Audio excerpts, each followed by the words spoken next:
The Purcellville Cannons are back for another great season of baseball here in Loudoun County.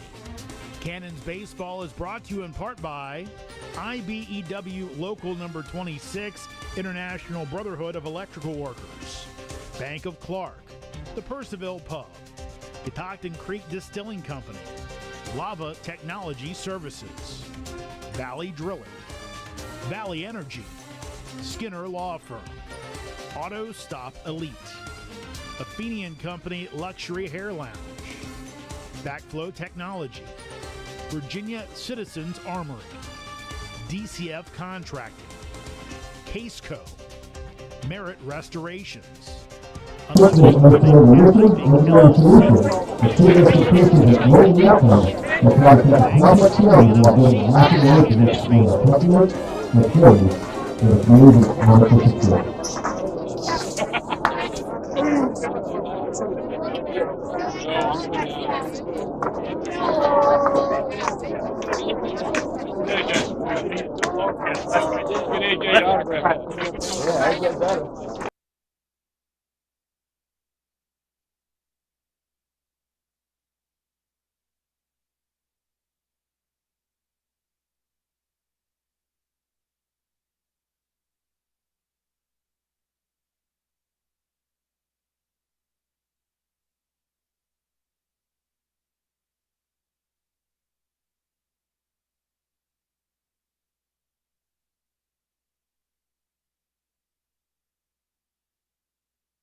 audio test 1, 2, 3, 4, 5, 6, 7, 8, 9, 10.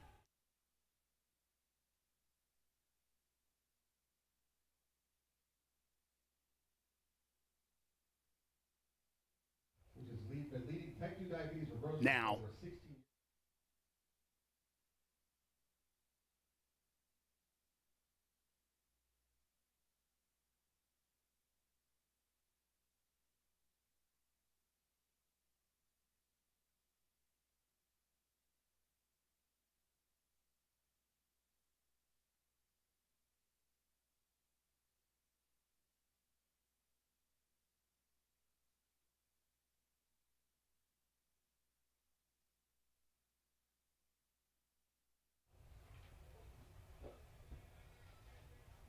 now.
Please give a warm welcome to Wyatt, who is turning 9, and his Grumps, who is turning 73. Happy birthday, gentlemen.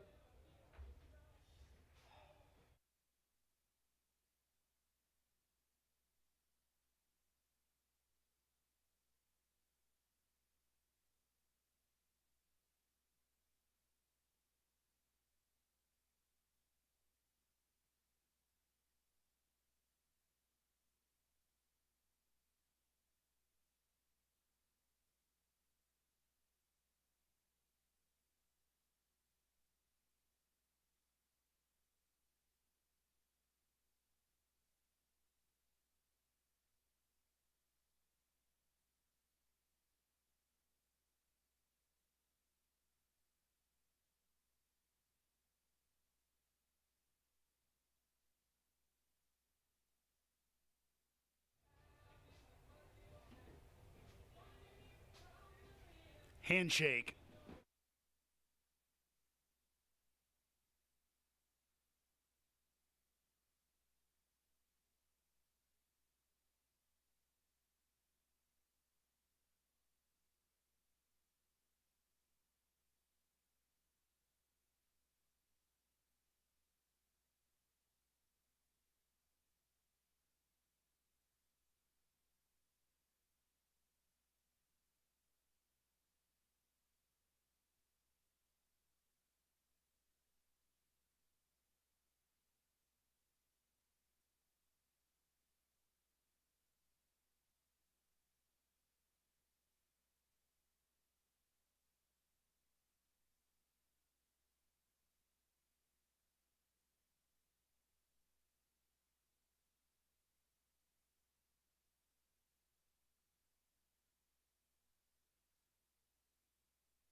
Join us tonight. Throw.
Hello and welcome into Fireman's Field. We've hit the backstretch of the Valley League season as the Purcellville Cannons welcome in the Strasburg Express. Howdy baseball fans, Jeremy Huber here, Lincoln Burkholder alongside Tristan Kunick in the bullpen. Lincoln, there's a lot of stuff that can still happen in the Valley League with just 4 games left to go. Cannons currently in third place, a game behind Strasburg. They can finish really anywhere from second place to out of the playoffs. Yeah, I mean, it gets more important as the season goes on. It's safe to say that, but 3.5 games out of first as it stands could still finish in first if Winchester were to falter down the stretch. Strasburg as well, obviously mentioned a game ahead of Purcellville, so a win tonight moves Purcellville into second as opposed to third where they sit right now. But certainly out of the playoffs if they don't come to play in the next couple weeks, or next couple days, I guess, in play. I mean, just currently 2.5 games out of the 5 spot. Woodstock currently 2.5 games back of this 3 spot. So not out of the question, but all the Cannons need to do to stay out of that equation is win 1 or 2 games here down the stretch.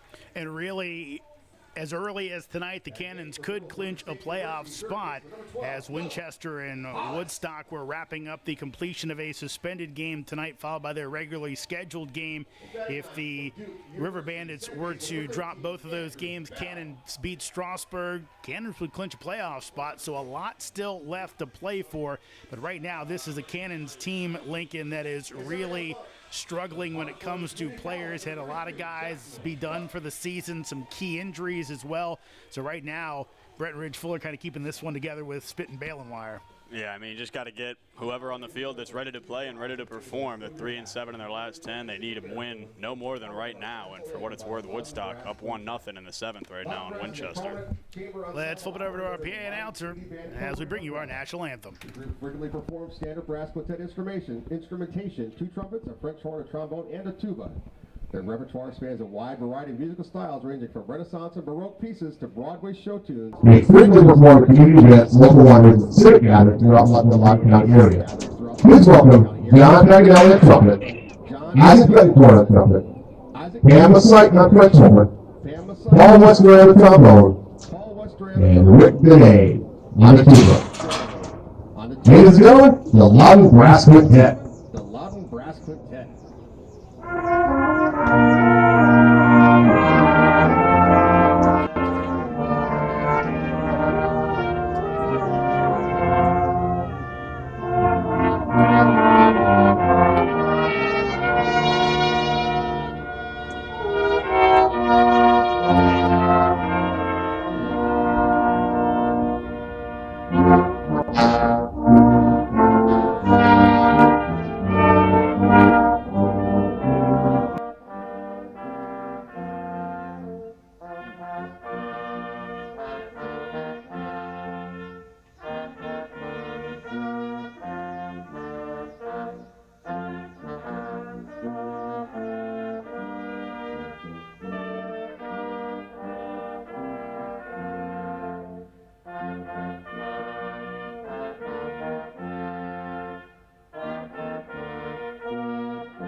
Ladies and gentlemen, the Loudon Brass Quintet. What a playing of our national anthem, and it is time for baseball in the Loudon Valley. Cannons and the Express coming up in just a bit with your starting lineups in this one. Here's my partner, Lincoln Burkholder. Thank you, Jeremy. Leading off for the visiting Express, it's the designated hitter, Caden Haywood. In the 2 spot, the shortstop, Tommy Kerwin. In the 3-hole, the right fielder, Ben Green. Cleaning up, the first baseman, Marshall McGowan. In the 5-hole, the catcher, Fuller Morris. In the 6, the second baseman, Brian Trujillo. In the 7th spot, the left fielder, Madden Williams. At 8, the third baseman, Tanner Waldrop. And rounding out the Strasburg lineup, the center fielder, Jay Douglas. On defense for the Cannons, it's Merkel Turner in left, Ethan Acevedo in center, and Josh Ebay out in right. In the infield, left to right, Noah Hollis at third, Eric Martinez at short, Andrew Bell at second, and Vincenzo Casat at first. Behind the plate is A.J. Green, and on the mound, Josh Cook. Thank you, Lincoln. Cook, a local out of Leesburg, Virginia, and Harford Community College. This past year at Harford, 13 appearances, 2 starts, 4.13 ERA, 1-1 record, 24 innings pitched, 10 walks, 28 strikeouts. He pitched for the Owls in the JUCO World Series this spring. He's had 1 appearance in the Valley so far this year. Took a no decision as he made the start against Winchester about a week ago, as he pitched 3 innings, allowed 4 runs, all those earned, and 3 hits in the contest. So Cook, a guy, the fresh arm coming in, a guy that has pitched pretty well for his junior college team. But Lincoln, as we were talking about in the booth earlier, especially this time of year, a guy that seemingly throws strikes, and that's so important coming down the stretch where pitching starts to get thin. Yeah, I mean, all you're really looking for at this point is consistent enough production, I should say, and a guy who can eat innings, and Cook is capable of doing that. A number I look at, a 1.67 whip in that 1 start, that's not a bad number. That's actually a pretty solid average number, so tells me probably just a couple big hits in there that he'd like to take out of the equation. You take those out, that ERA goes way down. So I'm excited to see what he can do tonight against this Strasburg team that obviously hits the ball well, but Cannons have been able to handle them pretty well so far this season, and they need to tonight. And, of course, the last time you and I did a game was that win over Woodstock, where it was got dicey at the end, mostly because the Cannons pitchers couldn't find the plate. 3 separate innings we saw a Cannons pitcher with either a total of or 3 walks, either a hit by pitch and 2 walks or 3 walks in an inning. Obviously, you cannot have that if you're going to play winning baseball. So, time to get this one going. Caden Haywood, the DH, leading off as Cook delivers. And here's the pitch, and that is in for a strike. Our first pitch, 7:10 Eastern Time. A little late start as we are honoring the host families before this contest. Behind the plate tonight, Andrew Mack. Here's the 0-1. As that'll miss high and away. Brian McGugan down at first base. Anthony Mayer is at third.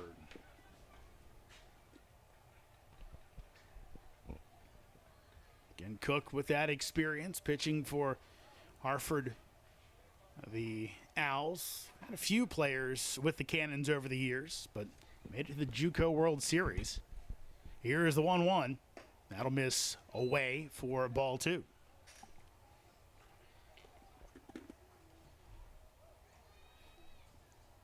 Haywood has been with this Strasburg team for the duration this year. Here comes the 2-1 from Cook, and that'll miss badly outside. And I hope we haven't jinxed him, but the count's 3-1. Yeah, Haywood, duration of the year, he's been great for Strasburg. 360 average, 23 RBIs, 19 runs, so plenty of production coming across the plate off of his bat and through his legs. So textbook leadoff guy batting 360. Actually saw him show bunt on the first pitch as well, which was interesting. Here's your 3-1. That is in there for strike 2. The count will go full. Yeah, it feels like a big spot here early in the first inning. Got a full count. You don't want to walk the leadoff guy.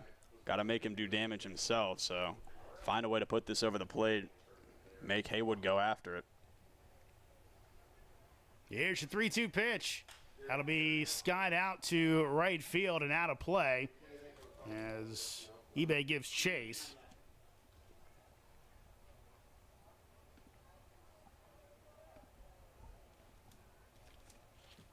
On deck is Tommy Kerwin.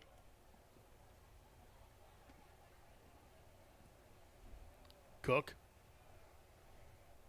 delivers the 3-2, and that's going to be hit past the third baseman Hollis out of the left field. So on a 3-2 pitch, Cook with a solid single to lead things off for Strasburg. Yeah, good swing from Haywood. Cook doing exactly what he said he needed to do, put it over the heart of the plate. Made Haywood go and get it. He just happened to drive it through that 5-6 hole, but as a pitcher, I feel like you'd prefer leadoff single to leadoff walk. It's a base runner either way, but shows you're getting over the plate.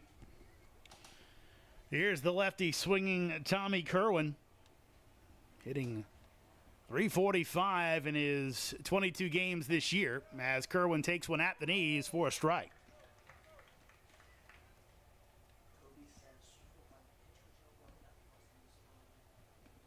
Kerwin, another guy who's been with the Express for the duration. Out of Oswego, New York, plays his college ball at Wofford. Cook with a long hold. Here's the 0-1. That's low as Green makes a nice stop. He's got some speed as well. 12 steals on the year for Strasburg.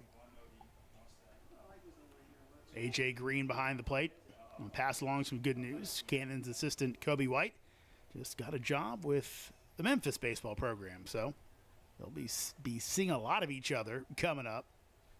Hopefully that's a good thing. 1-1 pitch. That's low, and Green can't pick it cleanly, but keeps it close enough, and it keeps Haywood down at first base.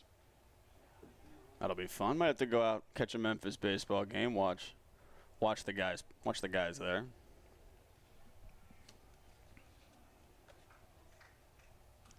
Two-one coming up. Cook delivers, and that's low. So count goes to 3-1. Kerwin, a sophomore, hit .333 in just 13 games for the Terriers this year. It's a big difference. Oswego, New York, down to South Carolina. 3-1. That's low, so there is a walk, and the first two batters will reach against Cook.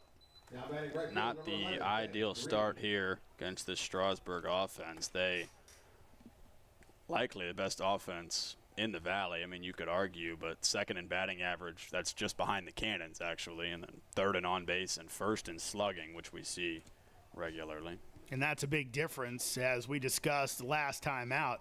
Cannons came into that game against Woodstock, tied for the lead with Waynesboro in batting average, but the Cannons were 8th in on-base percentage. So you see the Express not only getting on base with hits, but also getting on base with the walk, taking pitches. So that's why they are a tough offense. They don't give away outs. Cannon's offense is going to have to try and answer to any damage done. Strasburg 9th in team ERA.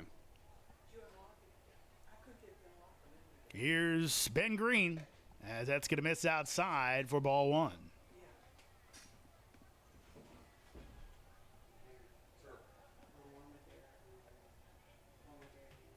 Green, what a season for him. 415 in 13 games.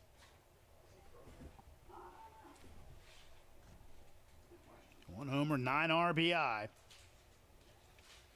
Here's the 1-0. Breaking ball will miss high, so the count goes actually in for a strike, a delayed call from Mack behind the plate. Not bad for Ben Green. 1 run per game on average, 13 on the year.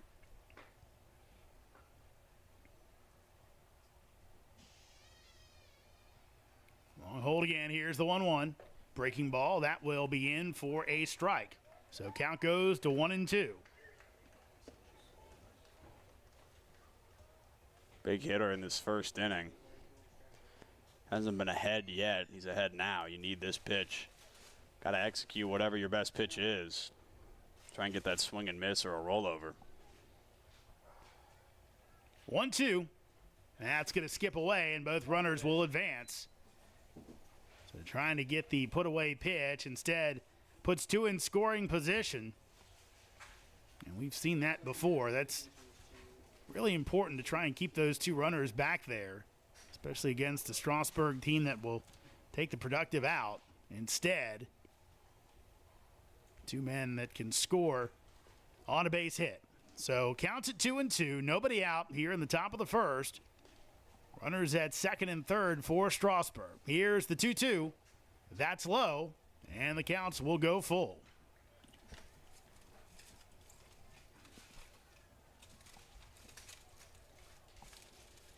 Marshall McGowan is on deck. He's had himself quite a Valley season.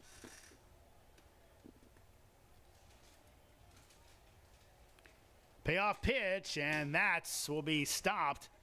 A nice stab by A.J. Green, but back-to-back walks by Cook, and now Chris Glaze is going to head on out. And it's a little bit different for Cook, looking at those college numbers this year, and now he goes into a squat. You have to hope he's not hurt. That would be really tough sledding for the Cannons. And I think Chris Glaze is going to bring in one of the umpires, and that last pitch might have been devastating for Josh Cook as he kind of went into a squat, now bent over, and just shaking his arm out. And we'll have to see. Now Chris Glaze kind of giving a finger as if to say stop. So maybe it's more heat-related than it is. No, it looks like they might be calling to the bullpen. So that is not what you want to see if you're the Cannons. Not only do you lose your pitcher in the first inning, but in addition, you might lose him for the rest of the way that Josh Cook is looking right now. We'll go deeper into this one after this quick break. New pitcher coming on. We'll tell you who it is in a moment. No score, but bases loaded with nobody out for the Express here in the top of the first. The Purcellville Cannons are back for another great season of baseball here in Loudoun County. Cannons baseball is brought to you in part by IBEW Local Number 26, International Brotherhood of Electrical Workers, Bank of Clark, the Purcellville Pub, Catoctin Creek Distilling Company, Lava Technology Services, Valley Drilling, Valley Energy, Skinner Law Firm, Auto Stop Elite, Athenian Company Luxury Hair Lounge, Backflow Technology, Virginia Citizens Armory, DCF Contracting, Caseco, Merit Restorations, Unlimited Plumbing and Piping LLC, Loudoun Valley Floors. Thanks for supporting another season of Cannons baseball. New pitcher in, it's Easton Embry. Embry, the right-hander out of Florence Darlington Tech. Embry has been a big arm for the Cannons in the second half of the campaign. And right now, going to be asked to do some yeoman's work to not only get out of this situation the Cannons find themselves in, but also to try and give as much length as he can to a bullpen that, even though they had the 2 days off, still tacked to this point of the season. Embry on the year has made 12 appearances for the Cannons, 2-1 record, 16 2/3 innings pitched, 6.48 ERA, 16 strikeouts for Embry. Of course, mentioned before that Easton comes out of Florence Darlington Tech, originally from Grand Junction, Colorado. This year for Flodar, 5 appearances, 5 2/3 innings pitched, 15.88 ERA. So Embry coming into a tough situation at this point in Lincoln, and I guess you have to go into it thinking minimize the damage. Yeah, I mean, obviously going to be tough to keep all runs off the board here, but if you can minimize it as much as possible and at least do it in as little pitches as possible so he can potentially provide some length. He has thrown 3 innings once this season, and he's a little bit of a workhorse for this Cannons team. From July 5th to July 11th, that's 7 days. He pitched in 5 games. So he's certainly a guy that can give you several innings if he's on his game, and he'll need to be tonight. There we go. Marshall McGowan at the dish as Embry, working from the stretch, delivers and almost hits him and will hit him. And that will be a hit by pitch. Embry doesn't think he did. McGowan heads down to first, and the first run of the game is in as the Cannons still have yet to retire a batter. Yeah, I mean, tough break for Embry there. Obviously not how he was planning to enter this game, and shorter warm-up for him, probably coming out of the bullpen after what appeared to be potentially an injury. But here's Fuller Moorish, catcher for the Express, batting .286 on the year. Cannons at double play depth, as that'll be bounced, slow bouncer to third base, only plays to first, and they will make it as Hollis will retire Moorish, but the RBI ground out brings in Kerwin from third, as it's now Express 2, Cannons nothing. Yeah, I mean, it's a run, but it's a big first out for the Cannons here. You got to try and allow, hopefully, no more than 1 if you're Purcellville, and get out of this down either 3-0 at the max or 2-0 if you can get a strikeout, then an out here. Here's Brian Trujillo, second baseman, started his college career at Utah, as he will pop this one out of play.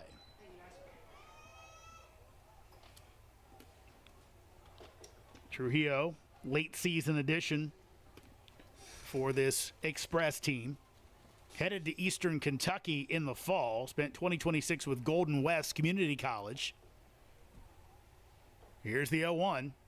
That'll miss high. Count goes even at 1-1.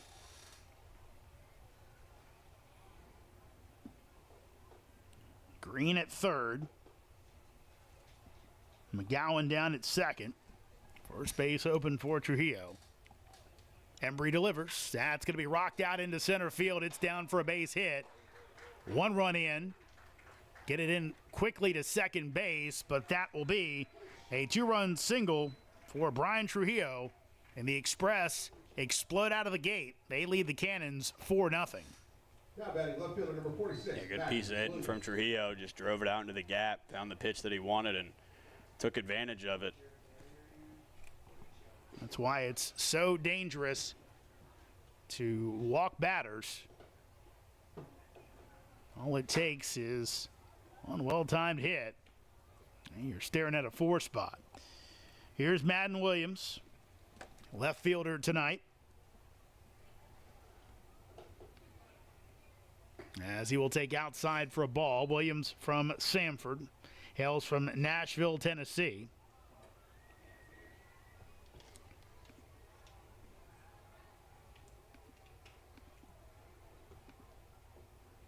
Embry comes set and delivers the 1-0. That'll be hit out to center field, playable for Acevedo as he comes in, makes the catch. As Trujillo went halfway and goes back to first base. That's the second out of the inning.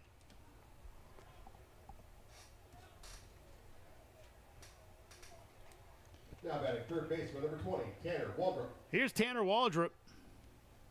Waldrop, an Auburn Tiger. Hitting just .213 on the year in his 17 games. Does have a pair of homers. As he will foul this one back for strike one.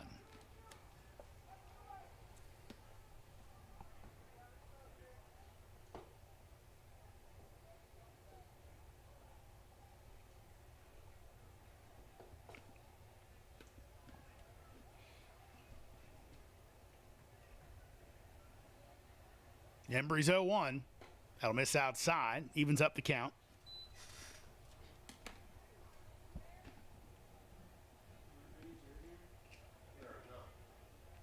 Waldrop played just 2 games for Auburn this year.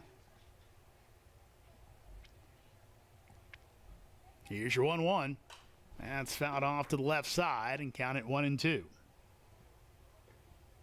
Tanner, an Auburn legacy, as both parents attended Auburn. I know you really wanted to make a smart remark there. I could tell by the look on your face, but I appreciate the professionalism. Yeah, no Auburn disrespect on the air. Here's your 1-2. That is in there for strike 3. So Waldrop set down by Embry, but damage done as the Express score 4 in the top of the first. We head to the bottom of the frame as they lead the Cannons 4-0. The Purcellville Cannons are back for another great season of baseball here in Loudoun County.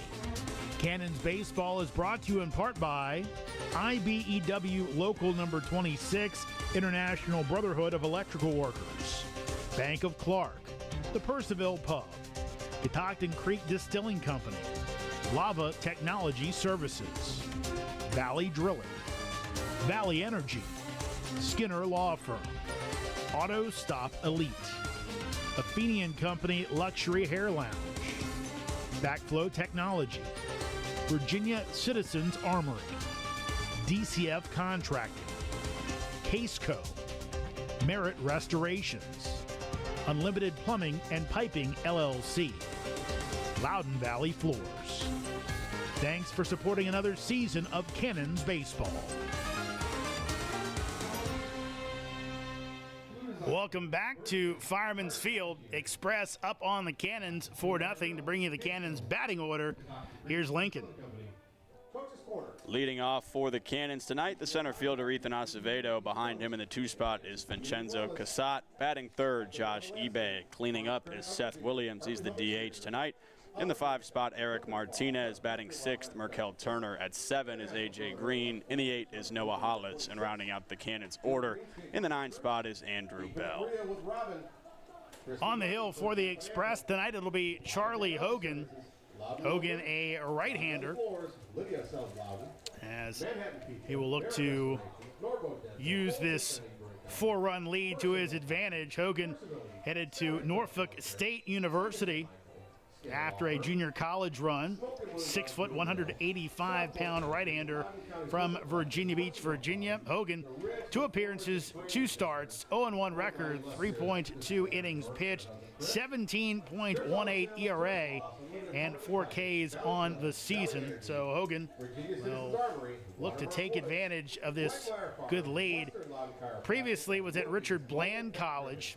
Hogan pitched 12 innings, or pitched in 12 games at Richard Bland this past spring, as he would pitch to a 4.79 ERA, 4-3 record, 12 appearances, 5 starts, 47 innings pitched for Hogan. So, not a better place to be. A 4-run lead to start things off. We'll see if he is able to find the plate. Hogan, for Richard Bland this year, 18 walks, 47 strikeouts. So, has the whip Wario on it. Here's Ethan Acevedo. Here is Hogan's pitch, and that will miss inside. Will catch the plate for a strike. Excuse me. Jumping the gun there. Andrew Mack with just a bit of a delayed strike call. Has thrown me off twice already. Here's the 0-1 from Hogan as Acevedo fouls it back for strike 2. He's trying to expose us, making calls up here in the booth. Acevedo back for another year with the Cannons. Played at VCU this past year. Here's the 0-2. That'll miss high and away. Had a chance to meet Ethan's family when they came down for a visit earlier in the season.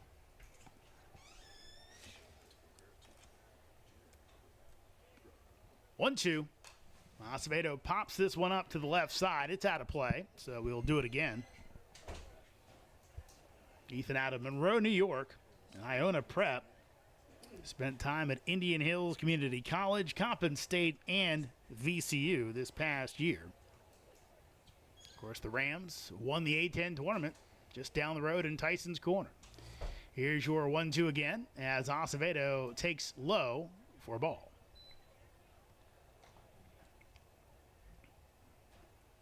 Solid year for VCU sports all around. At a March Madness win as well. 20-point comeback. 2-2. Acevedo takes, and half the infield doing the baseball shuffle right there, thinking it was going around the horn. Instead, it's a ball, and the count goes 3-2. Vincenzo Cusat on deck. Payoff pitch. That'll be popped out to center field, but playing in is Douglas. He'll make a couple steps to his right, make the catch for out number 1. A good start for Hogan on the mound.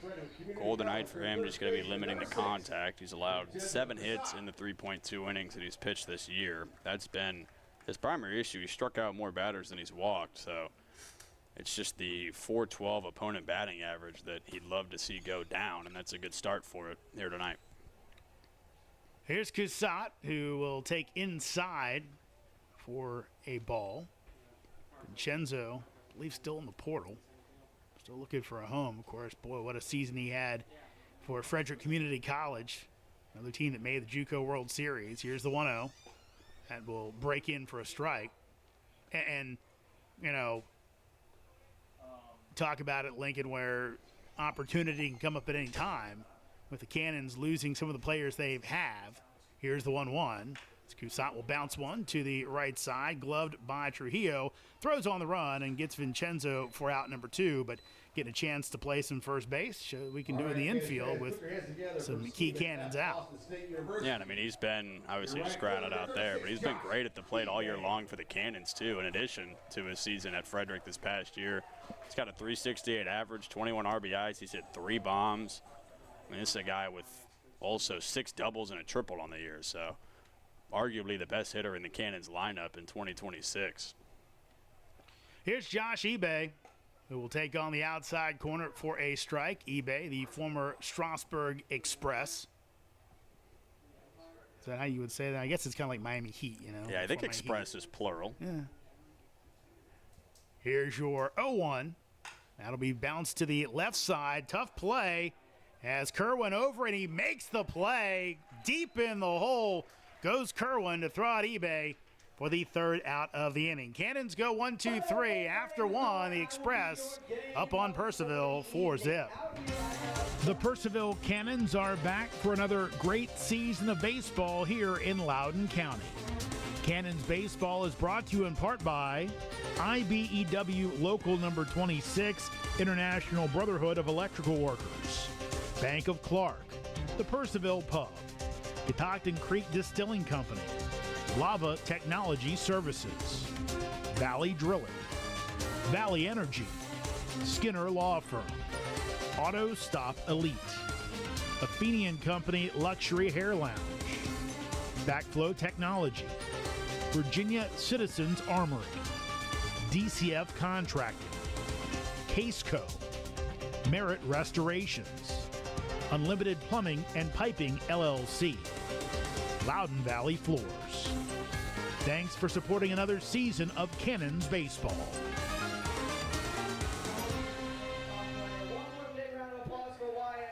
9-1-2 for the Express. Jay Douglas followed by Haywood and Kerwin here in the top of the second inning. Just to get you caught up, Josh Cook made the start for the Cannons, but gave up a hit, then walked the next two batters, and apparently suffered an arm injury. So Easton Embry had to come out of the bullpen on short notice.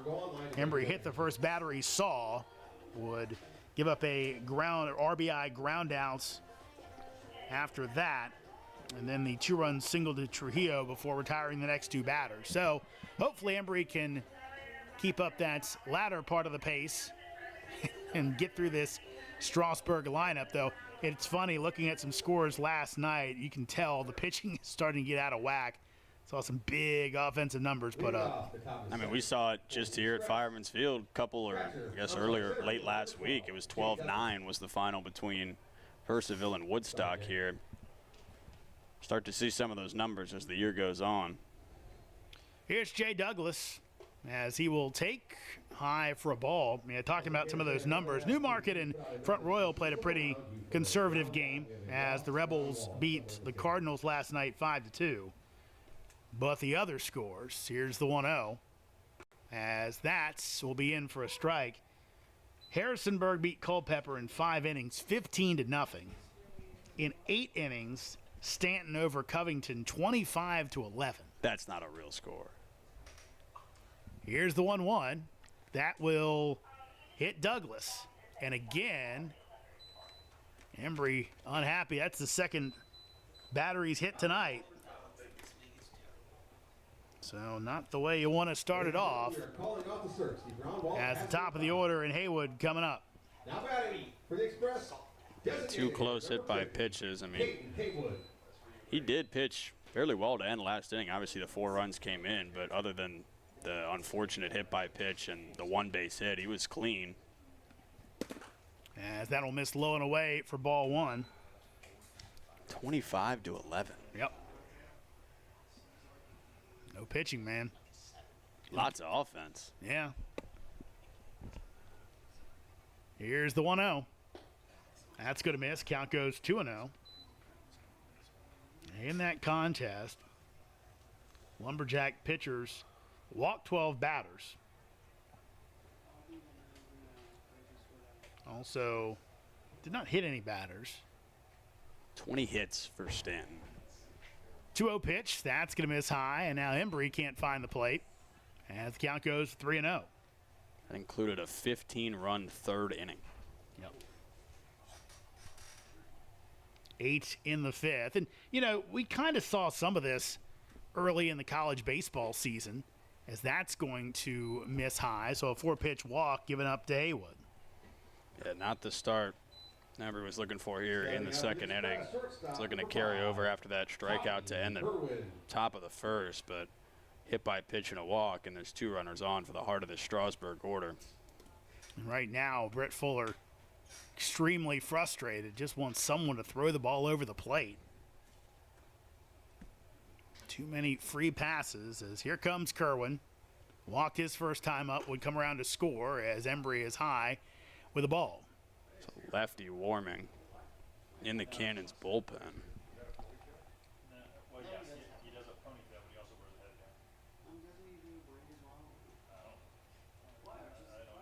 Embry comes set. Here's the pitch, and that is going to miss inside. I will say, worth noting with this Stanton-Covington score, Covington out of the playoff race as it stands. Stanton still playing for the 1 seed. Yep. Here's the pitch. That is in for a strike. As count is 2-1.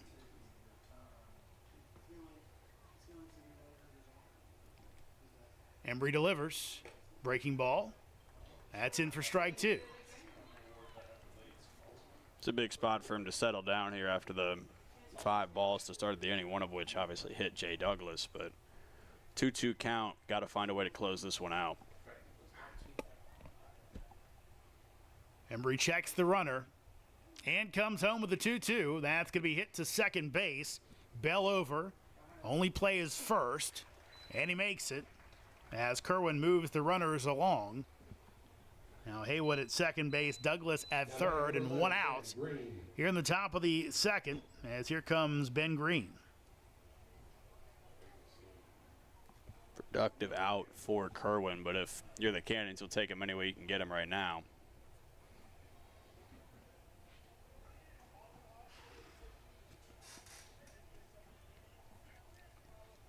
Here's the pitch, and that'll be hit out into the right center gap. It's going to be down and extra bases. 1 run is in. 2nd run trotting around. And in to score is Haywood on the RBI double by Ben Green. It's now 6-0 Express as Chris Glaze coming out, and he's going to make a call to the bullpen. So 2 Cannon pitchers in, 2 Cannon pitchers out. We'll tell you who the next one is in a moment. 6-0 Express up on the Cannons. The Purcellville Cannons are back for another great season of baseball here in Loudoun County.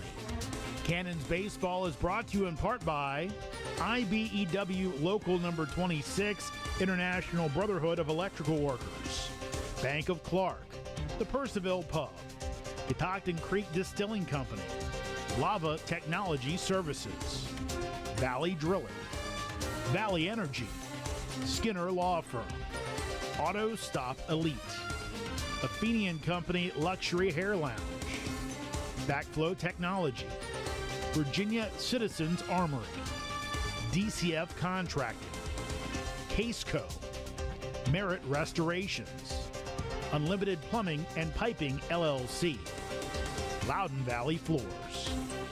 Thanks for supporting another season of Cannons baseball. Welcome back. As the new pitcher on the hill, it's Brody Carley. Carley, 6 appearances, no record on the season, 8 1/3 innings pitched, 8.64 ERA for Carley, 1.80 whip, and 17 strikeouts on the season for Carley out of Mary Washington University and from right here in Purcellville, Virginia, the freshman lefty, as Carley will go to work against this Strasburg lineup that has already put up 6 runs so far in the contest. This year for Mary Washington, Carley, 5 appearances, 4 1/3 innings pitched, 6.23 ERA, 6 strikeouts, 7 walks. Opponents only batted 188 against him. So Carley, try and keep this as close as he possibly can right now. And it's funny, Lincoln, as you kind of look at things, you wonder if this becomes everybody throw an inning just so that we can not really burn through anybody. But you've got guys in. Of course, pitch counts matter in the Valley where guys are unable to pitch after a certain amount. So it'll be interesting to see how Chris Glaze and Brett Fuller try to navigate this one the rest of the way. Yeah, I mean, it's going to be an interesting spot. You got to make the decision between, do we go, like you mentioned, 1 pitcher per inning and just let everybody throw 1, or do you go and see how long and how many innings you can get out of 1 guy to try and save the remainder of the arms in the bullpen for a game that may be more competitive than this one currently is. Obviously, 6-0 not game over. The Cannons offense has scored more than 6 runs plenty of times this year. But if it's going to stay within reach, Carley's got a big task on his hands to get as many outs as he can here. So McGowan at the plate. He was hit by a pitch, ironically, by a pitcher just into the game, as he'll take outside for ball 1. Cannons rest of their schedule: Winchester tomorrow, and on Friday a game at Newmarket, followed by the season finale at Woodstock. Here comes Carley's 1-0.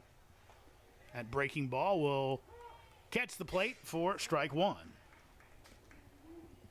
Ben Green out at second base. After the RBI double to right. 1 out, 6-0 lead for the Express here at Fireman's Field. Strasburg team currently a game back of Winchester for the top spot, as that will be a swing and miss for strike 2. So that suspended game has gone final as Woodstock, with a shutout of the Royals, win that one 2-0. They will play their regularly scheduled game starting in just a bit. Currently scheduled for 8 o'clock. 1-2. Breaking ball's hit out to right field. That's got some legs on it. eBay going into the corner, and he'll see it kick off the wall. Runner coming around as Green will score as the throw goes into second base. That's an RBI double for McGowan. It's now 7-0 Express up on the Cannons. Yeah, I mean, good piece hitting there, opposite way. Just drove it all the way down into the corner. It looked like it might get out of here for a second, but just off the base of the wall, kicks right, makes it an even harder play for eBay to get to. And an easy stand-up double for Marshall McGowan to bring in another run. Here's Fuller Morris. He made the first out of the game for the Express last inning with an RBI ground out.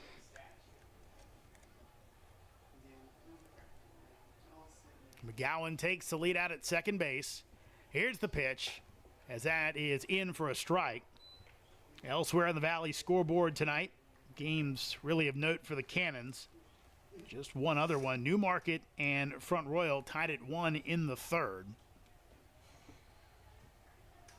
Of course, the second Winchester-Woodstock game, as that is low for a ball. Count goes to 1-1. So what that means, even if the Cannons were to somehow come back and win tonight, they can't clinch anything because Woodstock with that win. But now this is going to start to tighten up, especially if the River Bandits are feeling froggy tonight and sweep the doubleheader from the first place Royals. Here's the 1-1.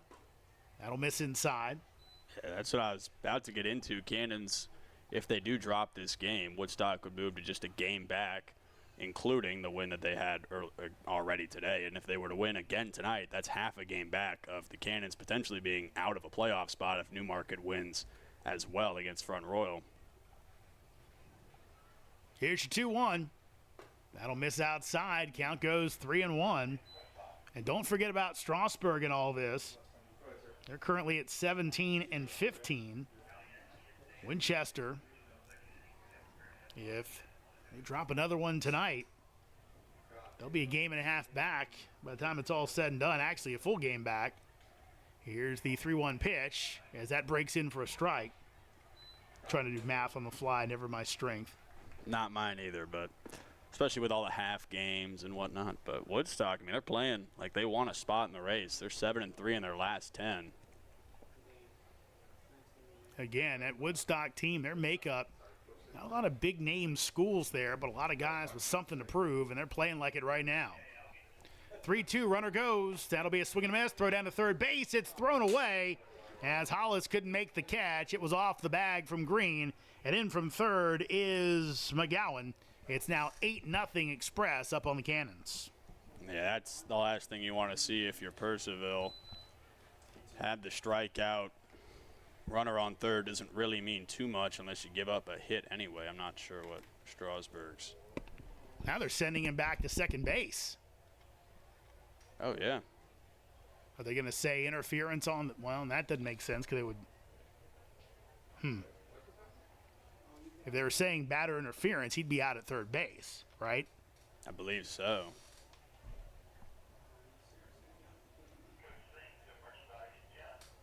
So we're stumped, folks. We apologize, but the strikeout counts to Moorish, and then McGowan take the run off the board. He stays at second base. Can confirm a batter can be called out. Here's Trujillo as he'll take a strike. Trujillo first time up with the 2-run double as he capped off the scoring in the 4-run first. Actually, Google's telling me if they're attempting to steal second or third, they do go back to the base. So here comes the 0-1 from Carly. And that is a ball. Thank you for that. Because I've called too many games where you see the guy going to second base ends up being a strike him out, throw him out on the batter interference. But going from second to third, different set of rules apply. Here's the 1-1 breaking ball. That's in for strike two. Yeah, presumably likely because the batter is naturally in the way, of course, in the right-handed batter's box. Throwing down to second, you've got to really be in the way to be in the way. Yep. So Carly trying to end this inning here with just 3 on the board. 1-2. That is a foul tip into the mid as Green holds on and ends the inning. 3 more on the board for the Express as they lead it 7-0. That's going to do it for me tonight, guys, as Tristan Kunig's going to jump in. I'll see you down the road. Right now, though, the Express with the 7-0 lead on the Cannons. The Purcellville Cannons are back for another great season of baseball here in Loudoun County. Cannons baseball is brought to you in part by IBEW Local Number 26, International Brotherhood of Electrical Workers, Bank of Clark, the Purcellville Pub, Catoctin Creek Distilling Company, Lava Technology Services, Valley Drilling, Valley Energy, Skinner Law Firm, Auto Stop Elite, Athenian Company Luxury Hair Lounge, Backflow Technology, Virginia Citizens Armory, DCF Contracting, Caseco, Merit Restorations, Unlimited Plumbing and Piping LLC, Loudoun Valley Floors. Thanks for supporting another season of Cannons baseball. Welcome you back into Purcellville. My name is Lincoln Burkholder, now to be joined shortly by a new partner, Tristan Kunig. Cannons in a hole here in the bottom of the second, down 7-0 as it stands. Charlie Hogan went 1-2-3 back in the first. He'd love to keep that rolling here and give the Strasburg Express as many innings as he possibly can. It'd be an ideal night if the Express can continue to grow this blowout and keep just 1 or 2 pitchers on the mound, save the rest of their arms as they try and push towards first place and get a big win in the process. But Cannons offense, if they want a chance to come back and win this one, it's got to start right here with Seth Williams leading off. Behind him, Eric Martinez, Merkel Turner in the hole here. Seth Williams.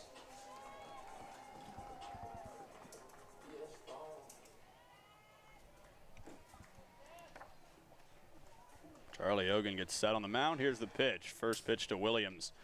In there for strike one.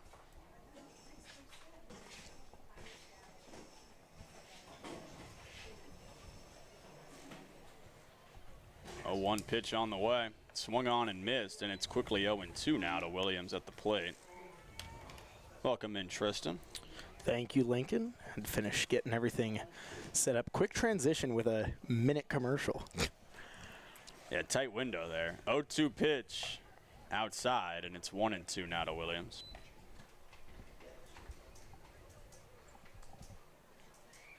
Leadoff man, oh so important here as you try and chase this large deficit. Here's the 1-2, and it's in the dirt. Count even at 2. Williams on the year, 292 average, 15 RBIs, 15 runs scored, and 18 steals. He's been an all-around threat in this Cannons lineup all year long, bouncing around the outfield, playing mostly center. He's DHing tonight. That one up and away, and it's full. So good effort from Williams here to work the count. Started 0-2. We're now full at 3-2. The payoff pitch from Charlie Hogan is on the way, and it's fouled off behind the plate now to play.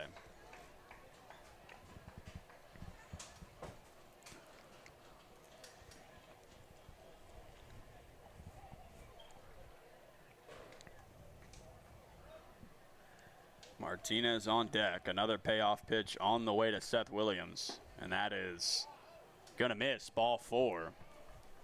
So a leadoff walk to Seth Williams, a great at-bat, and then leadoff man is on for the Cannons here as they try and chase this 7-run deficit here in the second. Good way to start from trying to dig your way out of a large hole. Just got to get people on, focus on keeping everything going, and one guy at a time here. It's just what the Cannons need to focus on. Yeah, I mean, we use the phrase keep the line moving a lot on these broadcasts. That is all the Cannons can do right now, is just try and keep it moving. Breakers in there for strike one to Eric Martinez. Hogan has had a couple of long innings, so long innings of rest, I should say. He was certainly on the bench for quite some time, but both the top of the first and the top of the second, that went up high. It's 1-1 now to Eric Martinez. Martinez has moved over to shortstop with the departure of Cannons legend Shin Inouye. Congratulations to Shin on being signed by the Athletics. That one gonna miss to make it 2-1.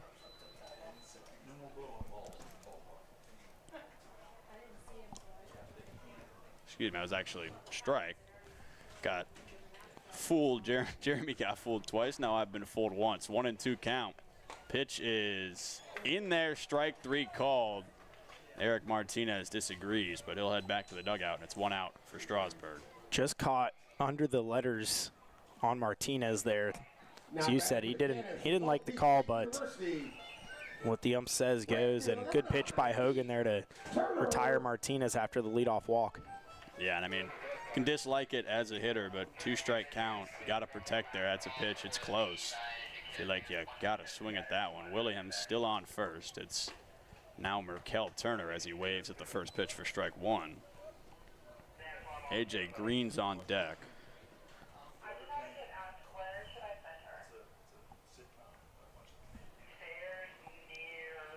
Oh, 1 in there for strike two. Same spot as that third strike to Martinez. Kids interested in participating in the Valley Energy Kids Dance-Off at the Charlie Hogan having no trouble finding the zone so far. Just the one walk, granted in a full count. Here's an 0-2 pitch, grounded to short. This could be two. Flip to second for one, on to first, and it's another 1-2-3 inning for Charlie Hogan on the bump. The Cannons go down in order, and the score remains Strasburg Express 7, Purcellville Cannons 0 as we head to inning number 3.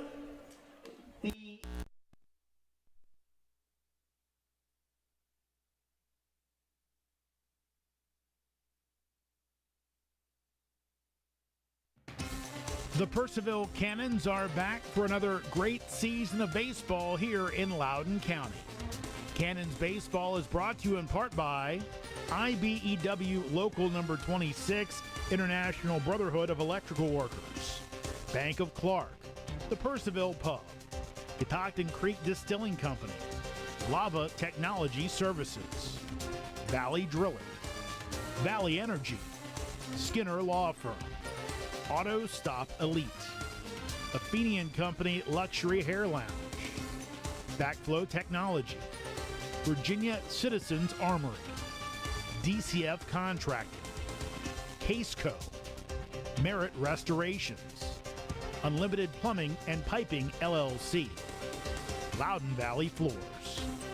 Thanks for supporting another season of Cannons baseball.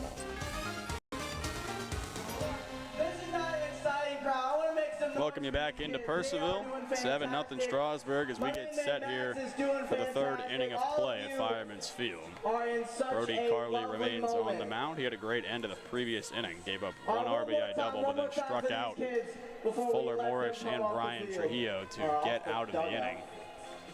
All right, thank you guys. We will see you all. They'll look to keep it where it is here in the third. Hey, Noah, can we get one scuba from you before you go?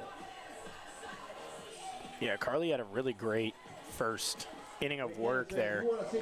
Able to come in and really was the first pitcher to shut down the Strasburg offense.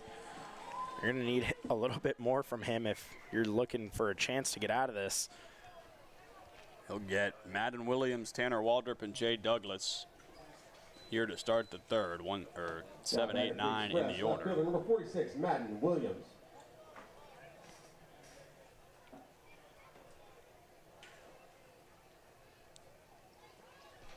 That one low for ball one.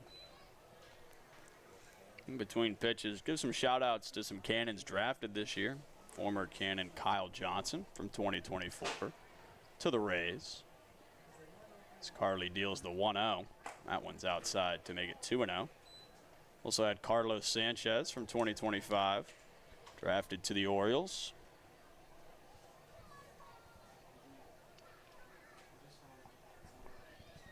Two-0 count. Breaker upstairs, and it's 3-0. Two-time Cannon Bear Madliak drafted to the Athletics. And then this year's Cannon, Jotneil McLeod, drafted to the Marlins. Brennan Hudson, 2023 Cannon, also drafted to the Cubs.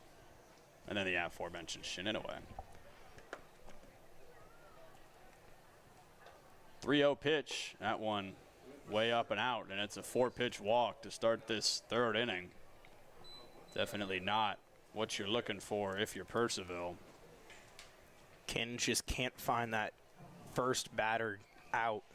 3 straight innings with the first runner on.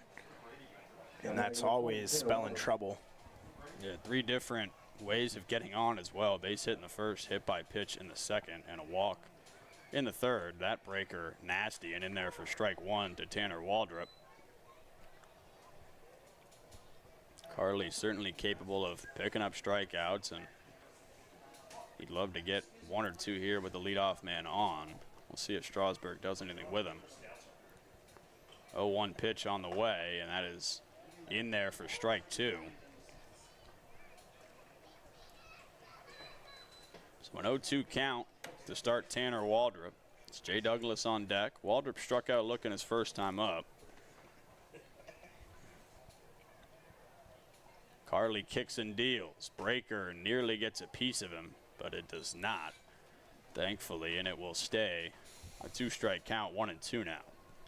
I think that's what Carly's saying on the mound, too. Thankfully, that didn't get him. That would have been an unfortunate third hit by pitch of the night for Cannon's pitching. A 1-2 pitch, though, fouled off behind the plate. We'll stay at 1-2. I think Strasburg only has 4 hits tonight. I mean, 2 base hits, 2 doubles. The damage has been amplified by the walks. 1-2 pitch. That one upstairs, and we're even at 2.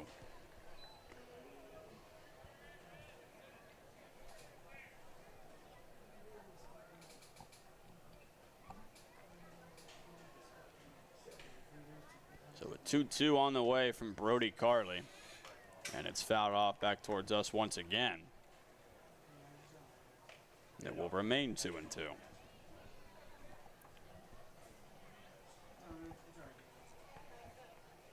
Does not appear to be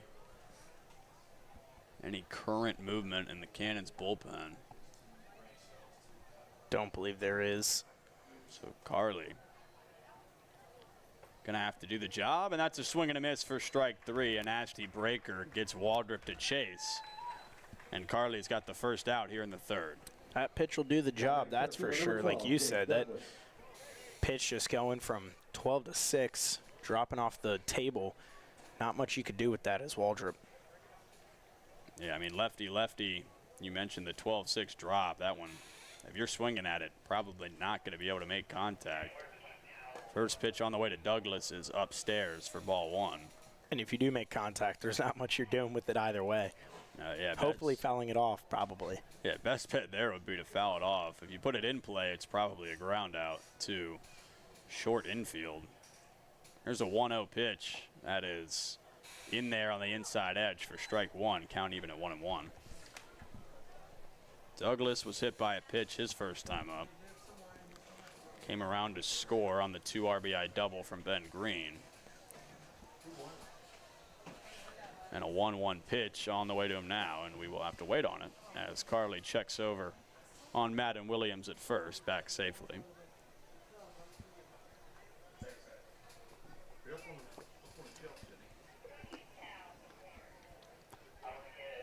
One on the way now. That one up and away, and we're 2-1.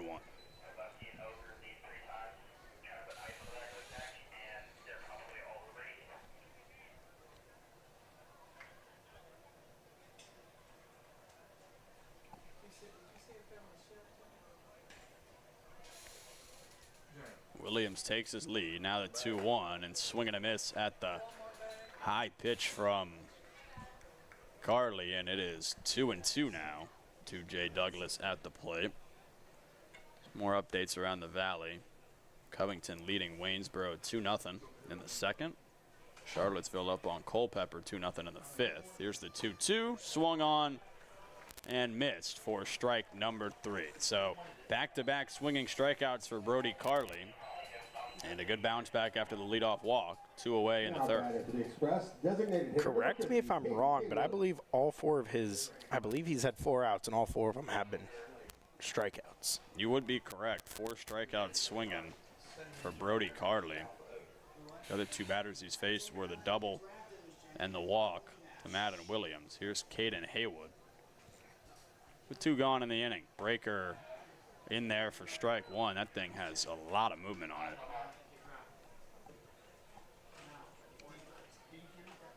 More around the Valley. New Market up on Front Royal now, 2-1 in the bottom of the 4th, and Harrisonburg leading Stanton 3-2 in the 3rd. The 0-2 misses away, and it's 1-1. And game 2 of the Woodstock Winchester doubleheader is now underway.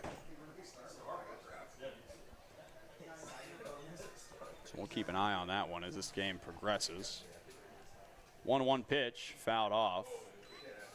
And the count will move to 1-2 as Carly looks to successfully work around that leadoff walk and get out of this frame.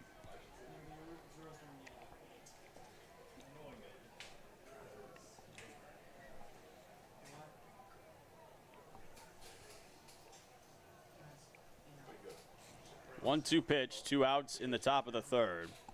Williams going for second. Pitch is fouled off behind the plate. It was a late swing from the leadoff man, Caden Haywood. So you saw that breaker start making its way back towards the zone and realized he had to foul that one off to stay alive, likely. But a good adjustment to get a piece and stay alive. 1-2 pitch on the way once more as Carly comes set. Here it is.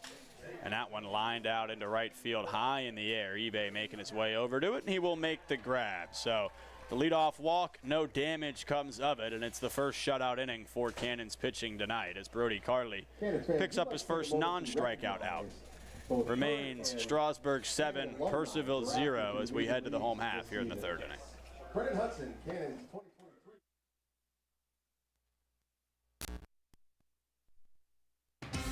The Purcellville Cannons are back for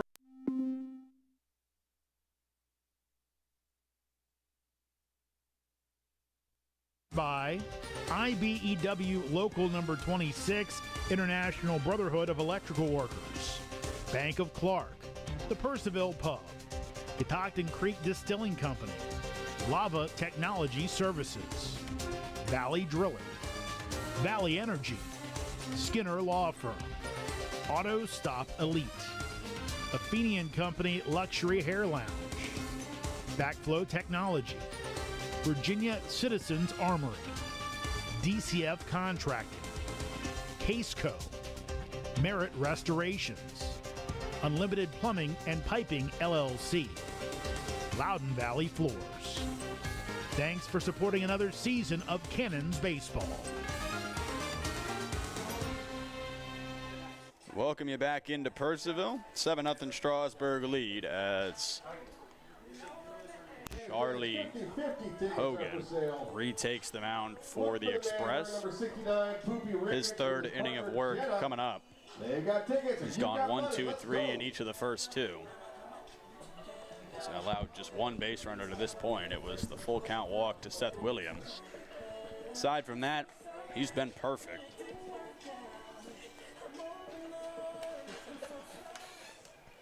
And I wonder if he's happy he got a quick inning there, so his arm's still warmer. He's a little upset because they didn't put more runs on. I mean, at this point, as a pitcher, 7-0 lead. Can't ask for much better than that. And the Cannons going to have to try and take advantage of the good inning from Brody Carly. Try and cut into this deficit here in the 3rd. First pitch to A.J. Green. Check swing, did he go? He did, and it's strike 1. According to first base umpire Brian McGugan. Reminder, it's McGugan at first. Home plate umpire is Andrew Mack. And it's Anthony Mayer over at third. 0-1 on the way. And that one will skip away. It's 1-1.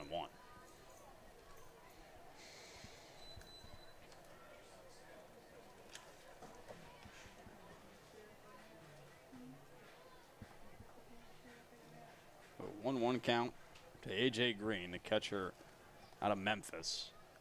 And here's the pitch. That one skips as well.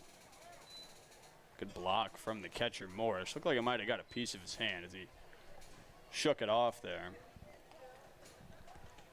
2-1 count though.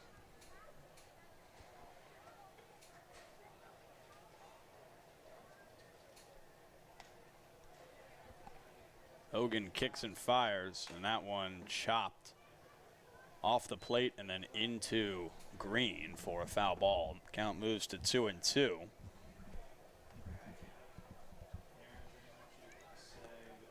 Cannon's got the leadoff man on last inning, unable to do anything with it. They love to get the leadoff man on once again here. Try and do some damage. Chip away. 2-2 pitch. Grounded to second, picked up by Trujillo and thrown on to first for out number 1. So 1 up, 1 down here in the third for Hogan on the bump. And that'll bring in Noah Hollis. Still facing the minimum for Hogan as he put the leadoff man on, still got out of it with a double play. So still seeing the minimum so far.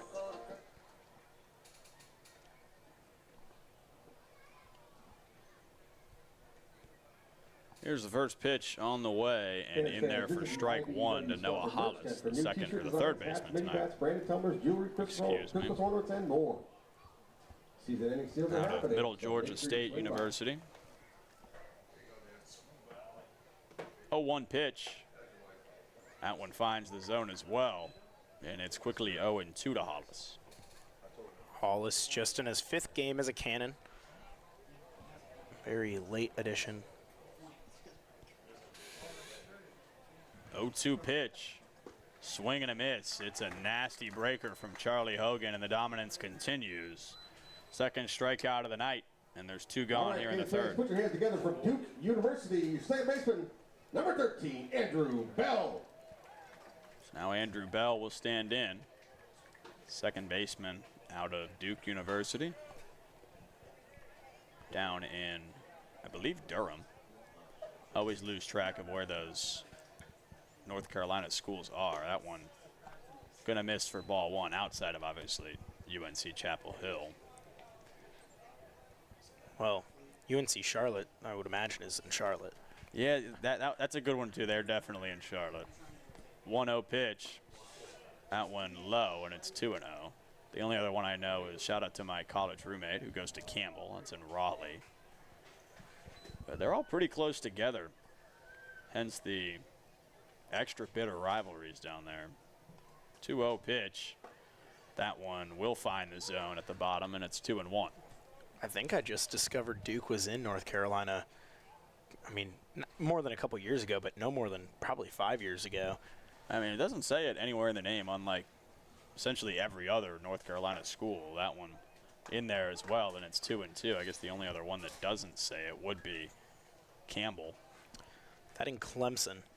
Remember Clemson? In South Carolina. Yeah, I knew they were in South Carolina, but another one where I had no idea where they were. I remember I went to Myrtle Beach, and that's how I found out, actually. Chopped foul, and it's still 2-2. Yeah, Clemson, actually a really pretty campus. I've driven through there a couple times on my way to and from Alabama. Right on the water. Nice part of South Carolina. Never actually seen the real campus because it's kind of hidden away, but I knew someone who went to Clemson. That's about the only connection I've had to that. Swing and a miss, strike 3, the third strikeout of the night for Charlie Hogan. And he's seen the minimum through the first 3 innings here at Fireman's Field. The score, Strasburg 7, Purcellville 0 as we head to inning number 4.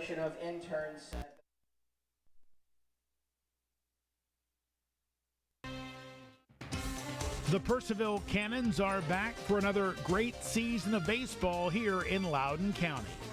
Cannons Baseball is brought to you in part by IBEW Local Number 26, International Brotherhood of Electrical Workers, Bank of Clark, the Purcellville Pub, Catoctin Creek Distilling Company, Lava Technology Services, Valley Drilling, Valley Energy, Skinner Law Firm, Auto Stop Elite, Athenian Company Luxury Hair Lounge, Backflow Technology, Virginia Citizens Armory, DCF Contracting, Caseco, Merit Restorations, Unlimited Plumbing and Piping LLC, Loudoun Valley Floors.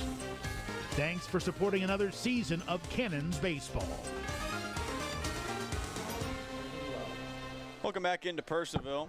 Brody Carley coming back out for another inning of work. He's now working on his, I was going to say third inning, technically his second still. They would need his sixth out here to start the inning. He's thrown 1.2 so far. He's allowed no runs to his name. He did allow one run to cross on Easton Embry's card.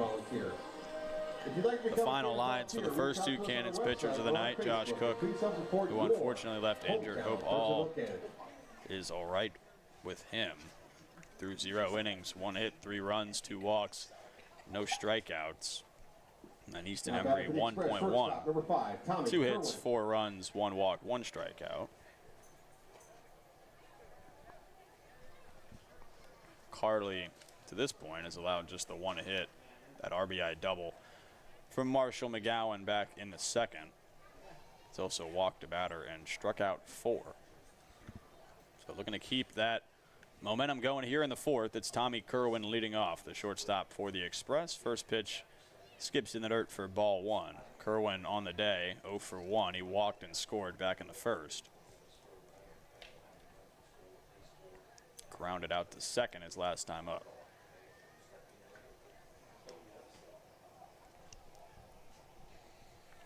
Here's the 1-0 from Brody Carley.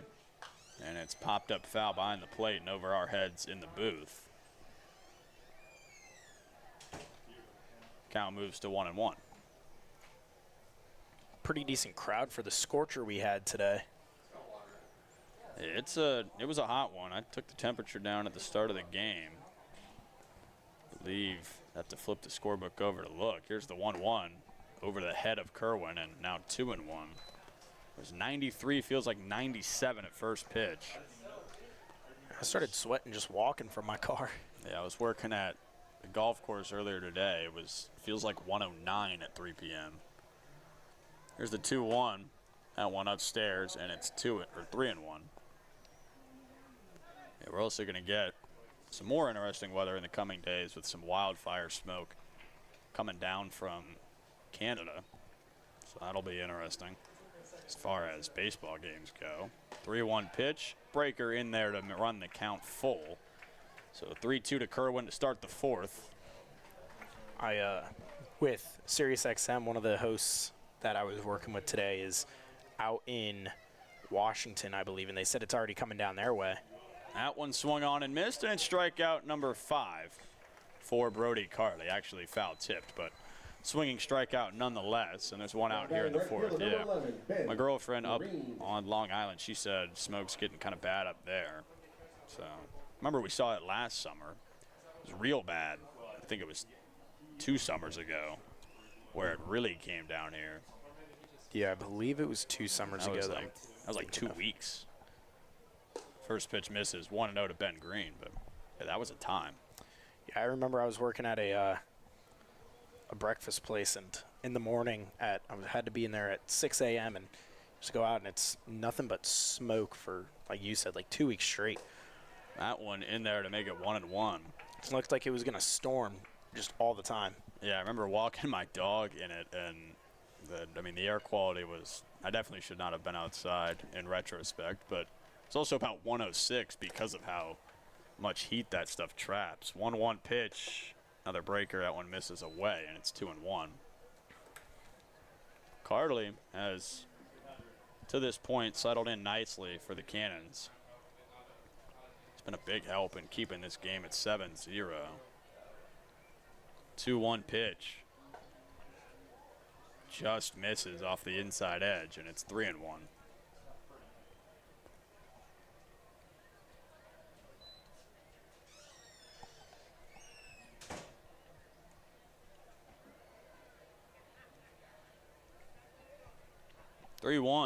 That one popped up foul behind the plate, and it'll be another full count, this time to the right fielder, Ben Green. Green had that 2 RBI double back in the second. He also walked in the first, came around to score both times. So 2 runs, 2 RBIs, a base hit, and a walk to his name tonight. A hot start for 11 in purple. Full count pitch, fouled off.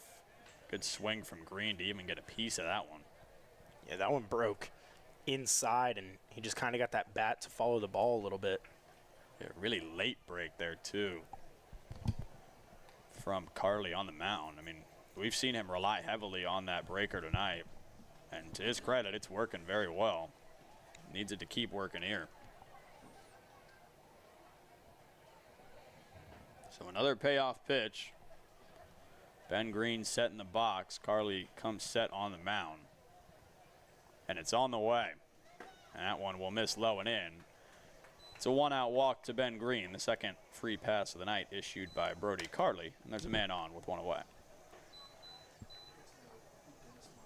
Now batting first baseman number 22, Marshall McGowan. There is some movement in the Cannons bullpen now, it looks like, but not quite sure who it is warming up. It's tough to see through the fence, but new batter is Marshall McGowan. That is in there for strike 1. It's 0-1. McGowan was the first batter that Carly faced back in the second inning when he came in relief of Easton Embry. McGowan is also, to this point, the only batter to log a hit against Brody Carly. He had an RBI double back in the second. 0-1 is outside, and it's 1-1. Ben Green's getting a little jumpy over there on first. Keep an eye on him.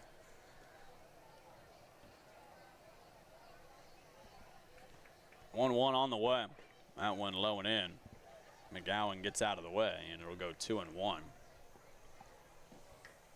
As we track this Woodstock-Winchester game, too, it's 2-0 Woodstock after the top of the first. So they're looking now to seriously make a push. They can find a way to win this one.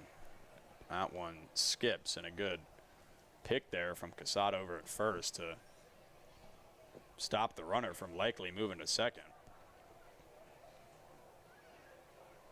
Still a 2-1 count to Marshall McGowan at the plate.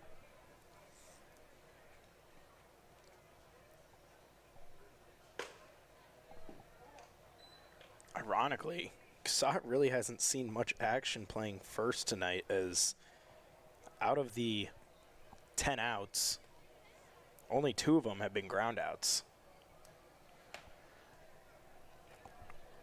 3-1 count. Looking to avoid back-to-back walks. Here's the pitch, and that is driven out into left field. That's going to get down and roll towards the corner. Picked up by the left fielder, Turner, and launched in. Throw to second will be not in time. Ball pops out of the glove of Martinez regardless, but runner was safe, and it's a double for Marshall McGowan, his second of the night. Yeah, that thing was absolutely heated off the bat there. I mean, there was no chance for Turner to even make that play. He played it well on the hop, though, to get it back in time, but yeah, just absolute beautiful hit by McGowan, and there was no chance for Turner out there in left. Yeah, and that will bring out pitching coach Chris Glaze.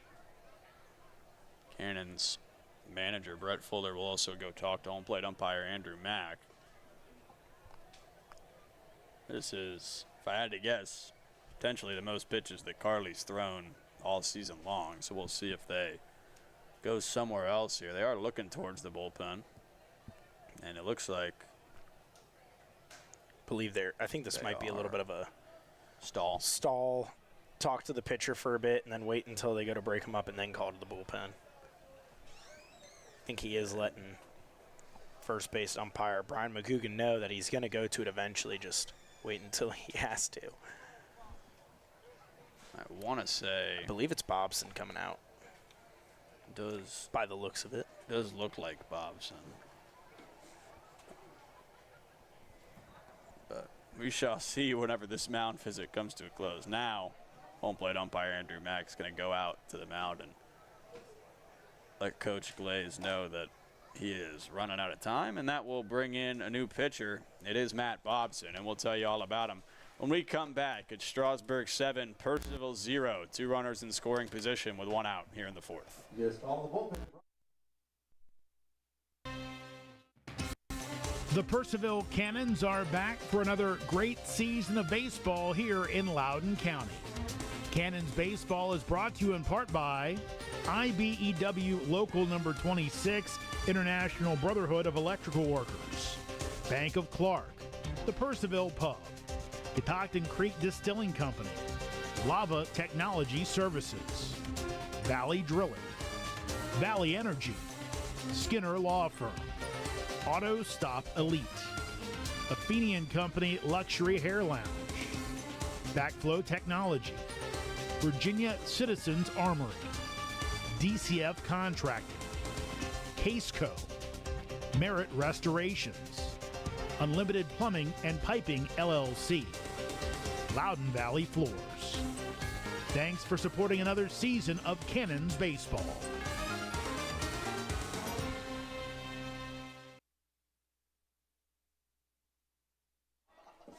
Hello, we welcome you back to Fireman's Field. As Lincoln had mentioned before the break, Matt Bobson coming back on for the Cannons on the mound here as he takes over for Carly after Carly gave up that double to McGowan. Matt Bobson this season has made 12 appearances. He's 1-0 with 15 innings pitched and a 4.8 ERA, 21 strikeouts. But again, as we have seen in much of the Valley, struggling to get the ball over the plate, also has 17 walks. As we've also seen, it's been a struggle in this game alone, let alone the rest of the season. He's coming in to try to keep the Strasburg offense from producing more. There's also a runner on third for the Express in Ben Green. So Fuller Morrish will be the first batter Matt Bobson sees. And not an easy task at hand for Bobson in relief. Hasn't been an easy task for any Purcellville reliever so far tonight. I mean, an unfortunate break with the injury to the starter. And this will be the 4th pitcher of the night for Purcellville. First pitch from Bobson on the way, and it is in there for strike 1 to Fuller Morrish, who is 0 for 2 tonight with an RBI ground out and a strikeout.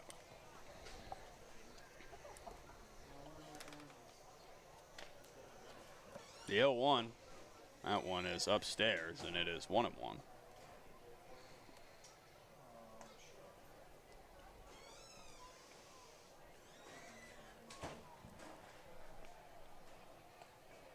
It's 1-1, 1 out. 2 runners in scoring position as Bobson kicks and fires. Breaker finds the zone, and it's 1-2.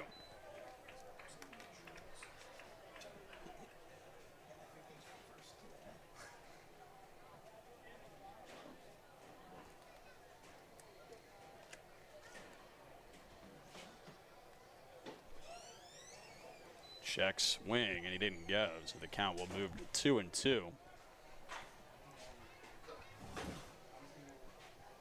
As Morrish looking to potentially do some damage and tack on 2 more runs to the Strasburg lead.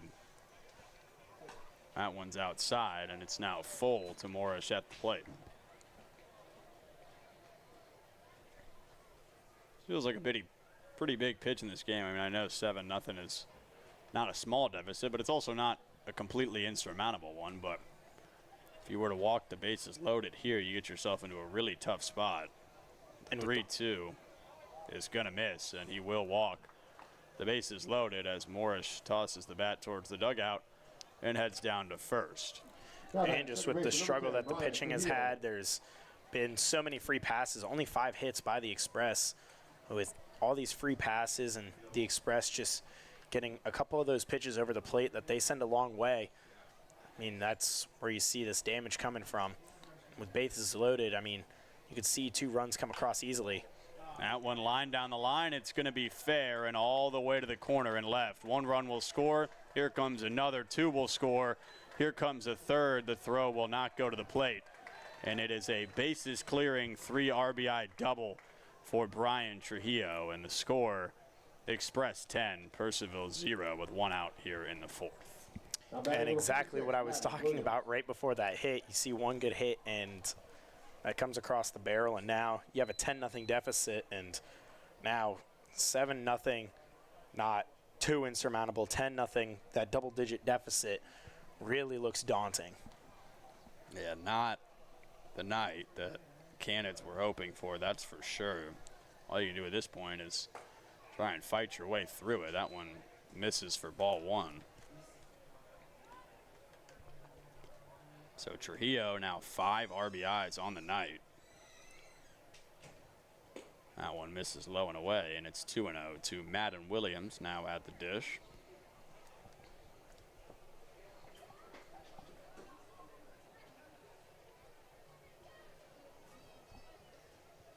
Two-0 pitch from Bobson. Here it is, and that is swung on and fouled off for strike 1. Williams will check on Green behind the plate. He's all right, and we will go again here now, 2-1.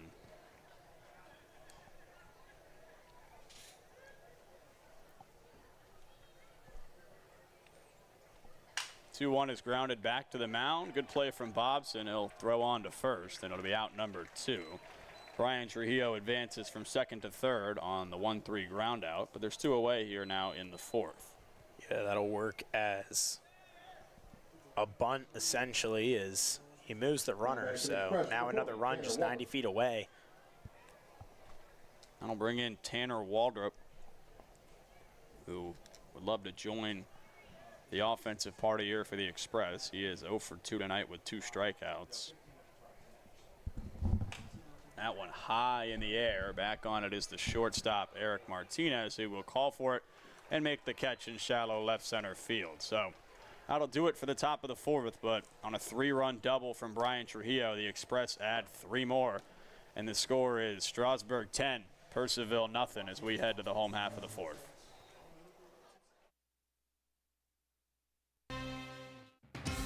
The Purcellville Cannons are back for another great season of baseball here in Loudoun County. Cannons baseball is brought to you in part by IBEW Local Number 26, International Brotherhood of Electrical Workers, Bank of Clark, the Purcellville Pub, Catoctin Creek Distilling Company, Lava Technology Services, Valley Drilling, Valley Energy, Skinner Law Firm, Auto Stop Elite, Athenian Company Luxury Hair Lounge, Backflow Technology, Virginia Citizens Armory, DCF Contracting, Caseco, Merit Restorations, Unlimited Plumbing and Piping LLC, Loudoun Valley Floors. Thanks for supporting another season of Cannons baseball.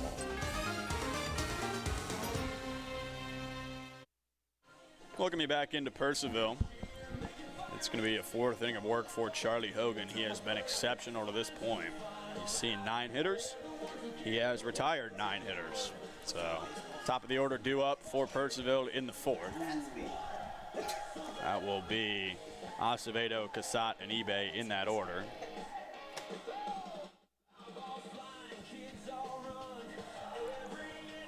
So Hogan looking to keep this game rolling for Strasburg, as they have had just about the ideal night that they could have imagined here tonight as they try and chase down the 1-seed Winchester Royals, who are still currently trailing Woodstock 2-0. Bottom of the 4th, from Virginia Commonwealth University, your center fielder, number 8, Ethan Acevedo. So it'll bring in Ethan Acevedo to lead off this inning.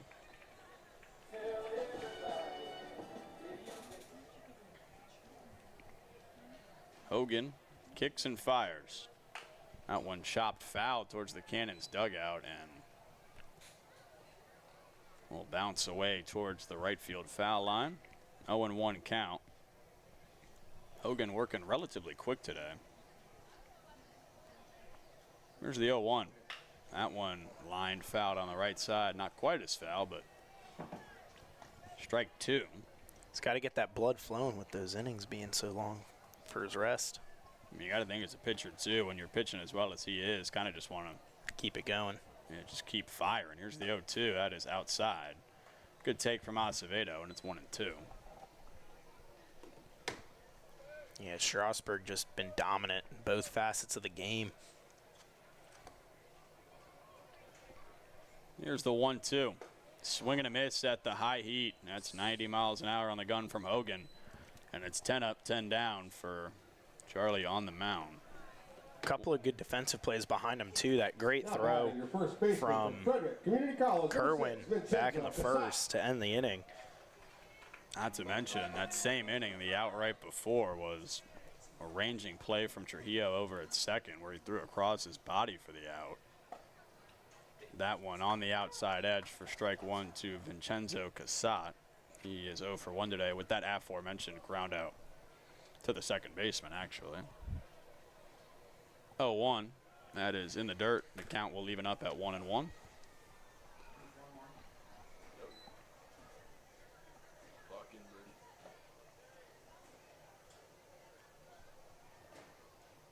Hogan kicks and fires. 1-1 pitch is low, and the count will move to 2-1. As far as Hogan's pitch count goes, looking like it's 44 to this point. Could be 46, depending on how quick the site updates. 2-1 is in there for strike two, and we're even again. 2-2 this time. It's Josh Ebay on deck. So Hogan looks to keep rolling here in a 2-2 count. Pitch on the way. Chopped at, he went around, and it'll be strike three swinging for Vincenzo Casat. Back-to-back strikeouts to start this fourth inning for Charlie Hogan, and there's two away in the top of the fourth. Hogan really showing no mistakes in his game right now. His pitching has just been absolutely perfect. I mean, I mentioned prior to the start that the whip was relatively low. Just emphasize some hard contact. That one is hard contact, lined out into left, but it's going to come up a little short. And the catch made by Madden Williams to end the inning. So 12 up, 12 down for Charlie Hogan, and the score remains 10-0 Strasburg as we head to inning number 5. The Purcellville Cannons are back for another great season of baseball here in Loudoun County. Cannons Baseball is brought to you in part by IBEW Local Number 26, International Brotherhood of Electrical Workers, Bank of Clark, the Purcellville Pub, Catoctin Creek Distilling Company, Lava Technology Services, Valley Drilling, Valley Energy, Skinner Law Firm, Auto Stop Elite, Athenian Company Luxury Hair Lounge, Backflow Technology, Virginia Citizens Armory, DCF Contracting, Caseco, Merit Restorations, Unlimited Plumbing and Piping LLC, Loudoun Valley Floors. Thanks for supporting another season of Cannons Baseball. Welcome you back into historic Fireman's Field here in Purcellville, Virginia. 10-0 Strasburg lead as it stands. Inning number 5 about to get underway. And with that, I'll toss it over to my partner Tristan Kunick for play-by-play these next 2 innings. Thank you, Lincoln. One-sided affair here is the Express have found everything going their way. Cannons finding everything going the opposite of their way, as they just can't seem to get anything going. Couple of free passes leading to some runs, and as you mentioned, 10-0 lead for the Express. Matt Bobson on the mound for the Cannons. Came in relief of Brody Carley in the last inning, who has really been the only pitcher who has been able to find success against the Express offense. Carly had 5 strikeouts in his outing before he got taken out after a double from Brian Trujillo in the last inning. Leading off this inning is Jay Douglas, the center fielder for tonight for the Express. Following him will be the 1 and 2 batters, Caden Haywood and Tommy Kerwin after that. Center fielder number 12, Jay Douglas. Tonight, Jay Douglas was hit by a pitch, came around to score, and struck out. He'll step into the box. And the first pitch of the 5th inning is high for a ball.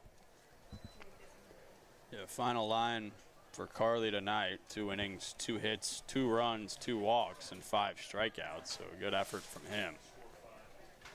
That one lined out into left. It'll get down.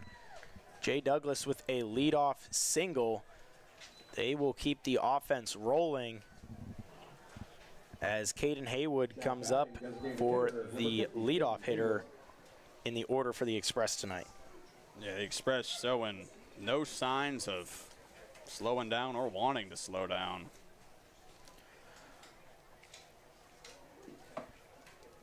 Caden Haywood tonight, 1 for 2 with a walk, a single as they check over on Douglas. He'll be back in time, and a fly out. Came around to score on that single.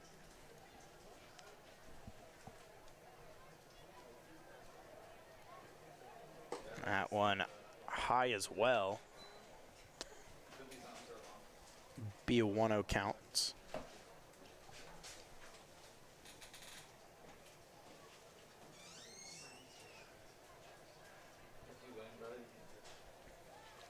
Haywood will pop that one out into left. Getting under it is Merkle Turner. He'll make the catch. And that'll be the first out for the Express.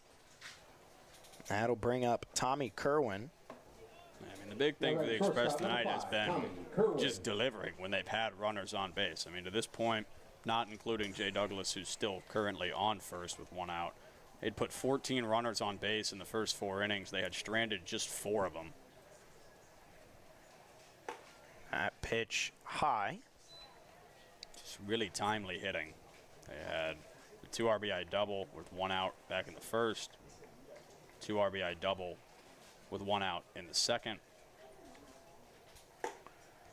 That pitch outside. That'll take the count to 2-0.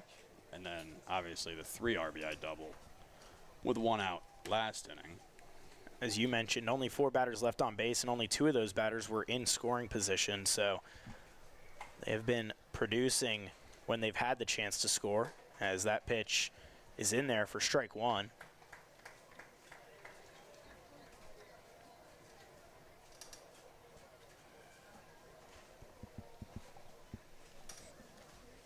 Two 1 count.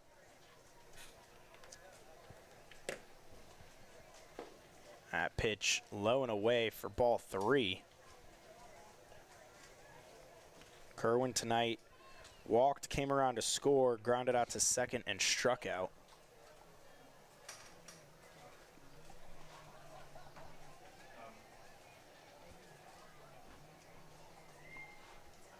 That pitch high, and 2 runners on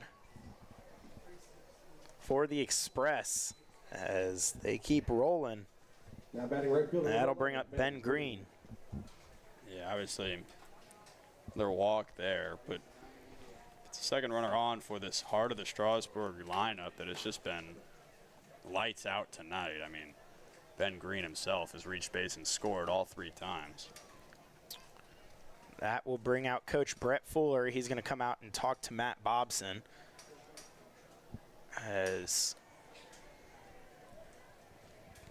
he will give up the baseball. So they are going to make another call to the bullpen. Rough night for the bullpen for the Cannons as well, as they've done a lot of damage with those arms with the injury to Josh Cook in the beginning. They'll bring out another arm, and we'll tell you who he is when we come back. The Purcellville Cannons are back for another great season of baseball here in Loudoun County. Cannons baseball is brought to you in part by IBEW Local Number 26, International Brotherhood of Electrical Workers, Bank of Clark, the Purcellville Pub, Catoctin Creek Distilling Company, Lava Technology Services, Valley Drilling, Valley Energy, Skinner Law Firm, Auto Stop Elite, Athenian Company Luxury Hair Lounge, Backflow Technology, Virginia Citizens Armory, DCF Contracting, Caseco, Merit Restorations, Unlimited Plumbing and Piping LLC, Loudoun Valley Floors. Thanks for supporting another season of Cannons Baseball.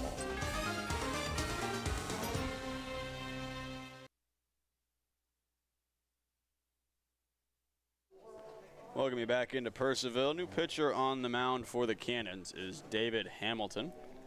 He's appeared in 2 games so far this season. He has not recorded an out, so don't have too many other numbers for him. Look at his 2 outings thus far. It came, if I'm not mistaken, in the Woodstock game the other night. That is correct. So he came in against Woodstock, pitched, or did not record an out. He did walk 3 batters. They all came in to score. His first time out was against Winchester, where he allowed just 1 unearned run without technically recording an out. So he'll look to find his groove here tonight in a lower stress situation, with Strasburg currently leading this one 10-0. Yeah, not much you can worry about giving up here. As you said, low stress. Maybe the best case scenario for him to find his groove. Doesn't have to worry about, really getting himself in a rough situation. He's got 2 runners on, charged to Matt Bobson right now. Jay Douglas on second, and Tommy Kerwin just walked to first. He's going to see Ben Green first and Marshall McGowan to follow if they get there. Ben Green tonight, as you mentioned before, been on 3 times, twice via the walk and once via a single, and he has come around to score all 3 times. He's going to look to add on here as Strasburg is already up 10-0. And the first pitch from Hamilton will be outside for a ball.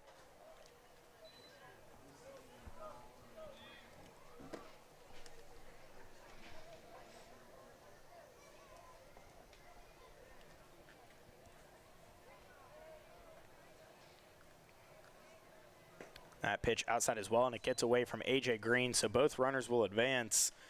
Strasburg with 2 more runners in scoring position here, and a guy who has not made a mistake at the plate yet is up 2-0 in the count. I mean, that's a tough one for Purcellville to swallow. Takes out the double play opportunity. It'll go down as a pass ball as that pitch is outside as well. 3-0 count to Ben Green. And last thing you want to do here is walk the bases full, as we saw that come back to bite him in the last inning. As soon as they walk those bases full, a base clearing single. That pitch is called low for a ball. So 4-pitch walk to Ben Green. He remains perfect on the night at the plate. Now batting first base. Technically just 1 for 1. 3 walks for Green on the evening, and that brings in, this is not the guy you want at the plate if you're Purcellville with the bases loaded. McGowan 2 for 2 tonight with a pair of doubles. Another guy perfect at the plate as that first pitch is in there for a strike. McGowan packs a lot of power as well. He had a double down the left field line, or right field line earlier tonight, as he poked it the opposite way. That one grounded over to short. They will make the throw over to second. Throw to first is not on the mark. So they will bring in another run. Strasburg now up 11-3. Ben Green brought down at second. McGowan safe at first. Douglas came across to score, and Kerwin on third now. And that will bring up Fuller Moorish. Yeah, that one hurts as well. Obviously, had the chance at the double play there. That would have ended the inning, but. That pitch outside. Good catch by Green to keep Kerwin at third.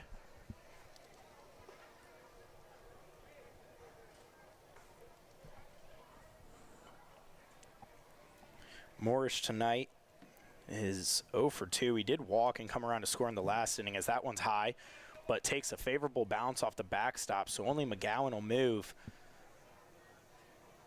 Kerwin remains at third, so the score will stay 11-0 here.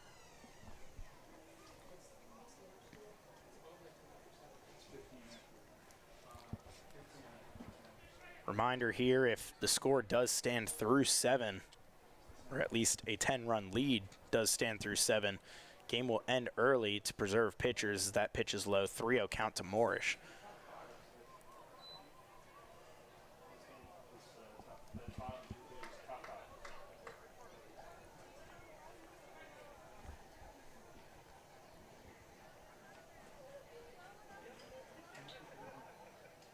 And Moore shows bunt. He pulls back.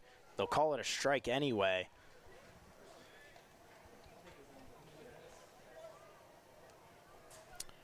Not an approach you see often at a 3-0 count, showing bunt. I mean, I've done it in video games before. I can't say I've seen it in real life. Especially with 2 outs.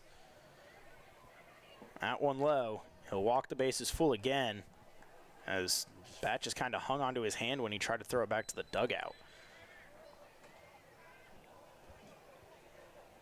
But bases full for the Express again. And a pinch hitter for Brian Trujillo.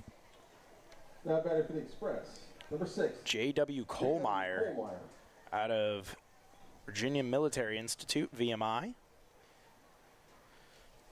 Kohlmeyer's been a regular for Strasburg this year. Steps in with the bases loaded. That first pitch outside to him. He's batting .219 on the year in 20 games. 16 steals, 5 RBIs.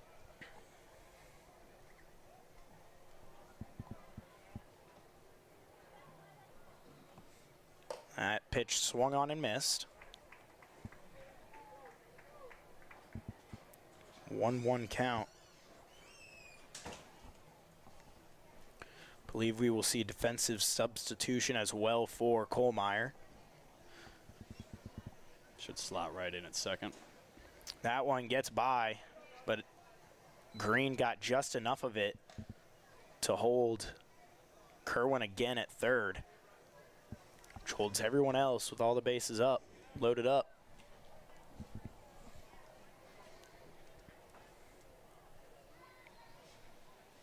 So no harm, no foul. 2-1 count to Kohlmeyer. That one high.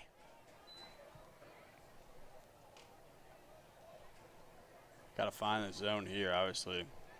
Nowhere to put Kohlmeyer.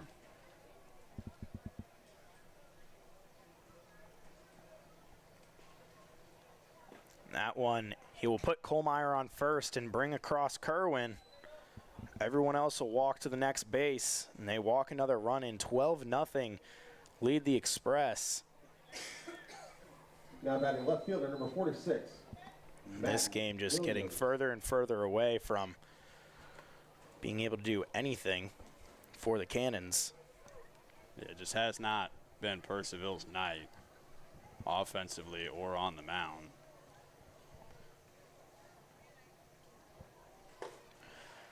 First pitch in there for a strike.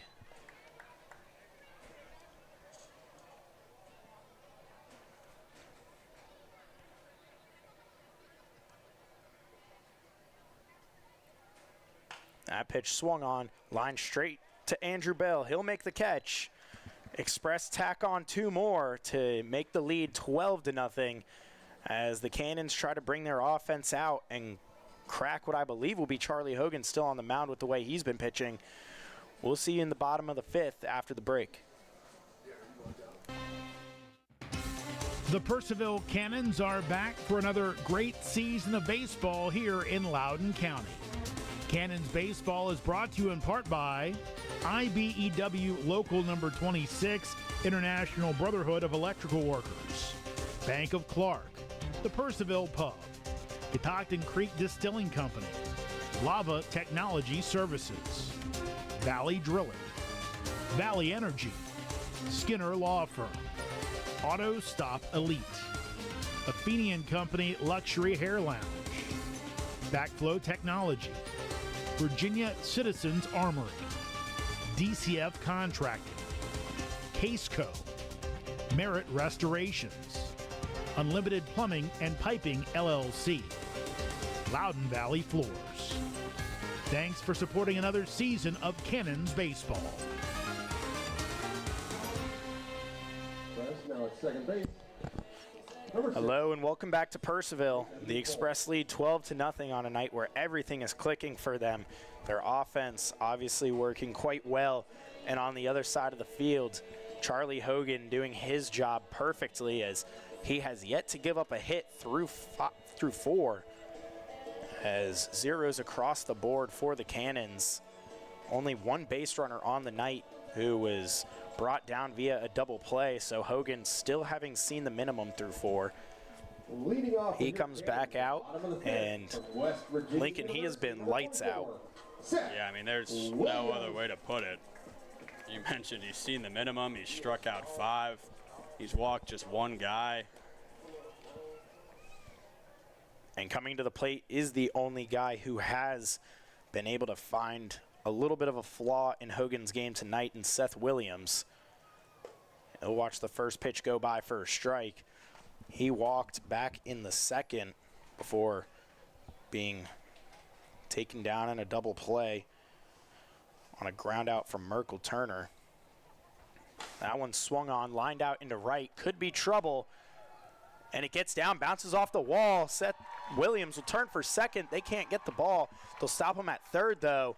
So Cannons with their first hit of the night on a liner into the gap from Seth Williams. And Cannons just trying to get a little bit of life here. Yeah, I mean, great piece of hitting from Williams. We were talking about how good Hogan had been. We were obviously dancing around the phrase no-hitter. That is over now. At last, in the 5th inning, the Cannons in the hit column. Seth Williams has reached base twice. So that'll bring up Eric Martinez. That pitch catches a bottom corner for a strike. Martinez struck out his first time up.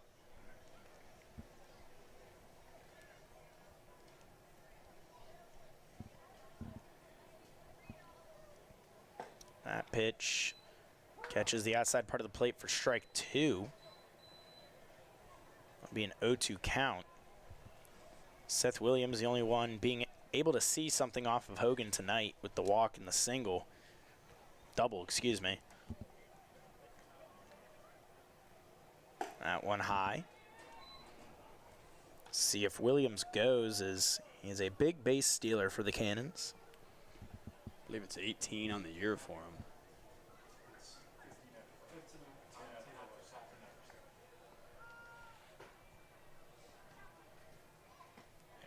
Eric Martinez check swing, and home plate umpire Andrew Mack will make the call himself and say he went. And Andrew Martinez, with his second strikeout of the night, will walk back to the dugout. State University, your left fielder, number 9, Keith. Yeah, I mean, we'll say, obviously this game is out of hand from a Cannons perspective, but you see a lot of teams in a situation like this that would just phone it in and see what the Cannons can do to maybe fight back, give themselves some confidence going into the rest of the slate. First pitch in there for a strike to Merkle Turner. Because the bottom line is, if Woodstock wins tonight and this result holds, Purcellville needs to win down the stretch in order to guarantee themselves a spot in the playoffs.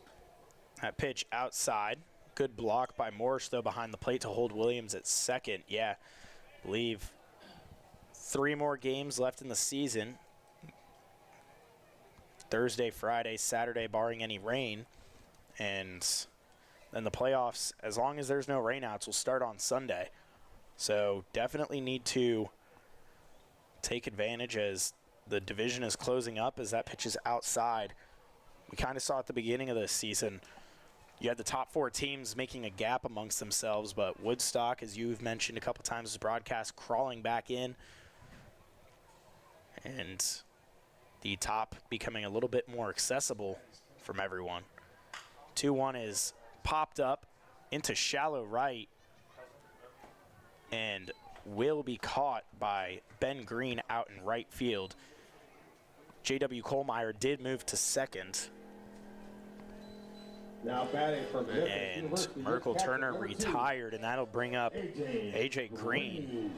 Yeah, I mean, the point being, if you're Purcellville here, obviously, this probably isn't the most fun that these guys have had playing baseball in their lives. I'd venture that, but you got to find a way to get some momentum into these final 3 games of the year and find something to hang your hat on when you leave here tonight. That pitch in there for a strike. So that you can find a way to win down the stretch and get yourself into the playoffs. Anything can happen once you get in, but you got to make sure you get in first. That pitch, check swing fouled.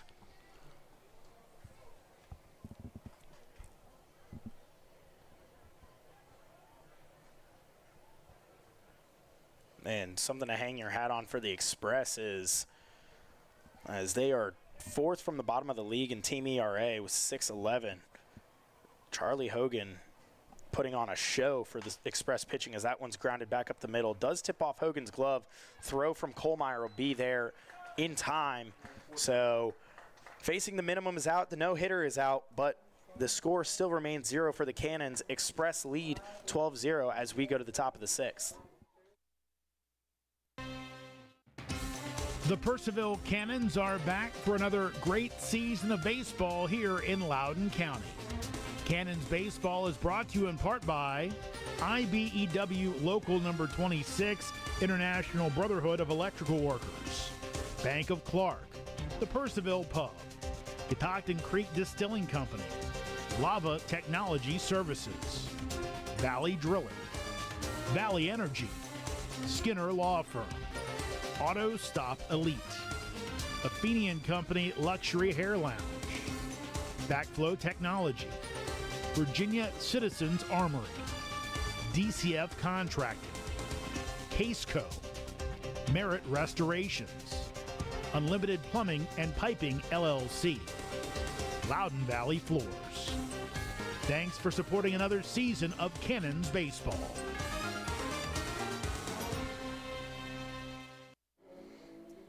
Hello and welcome back to Purcellville. New pitcher on the mound for the Cannons is Manny Maya, as he is another late addition to the Cannons.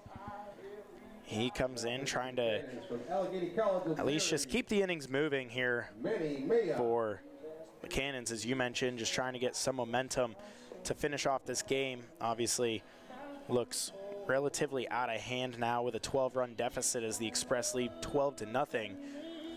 Cannons just getting their first hit in the last half inning. The Express have 12 runs on just 7 hits, as the free passes have been plentiful from the Cannons pitchers.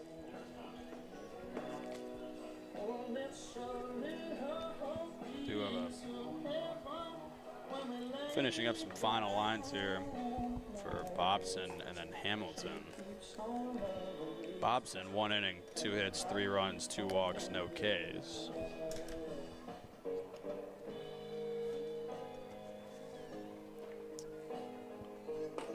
As Maya finishes up his warm-up pitches. Leading off the top of 6 for the We Express. come to play ball in the 6th as Tanner Waldrop walks to the plate right now to lead off the inning. Following him will be Jay Douglas, and then the top of the order in Caden Haywood. Tonight, Tanner Waldrop, believe the only Express player who has not been able to find home on a base, as that first pitch is outside for a ball. 0 for 3 tonight with 2 strikeouts and a pop out to short.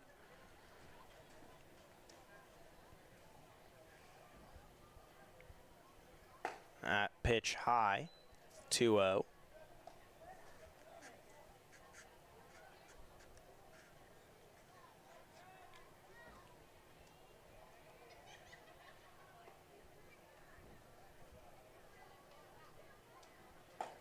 That pitch catches the inside part of the plate, 2-1 count.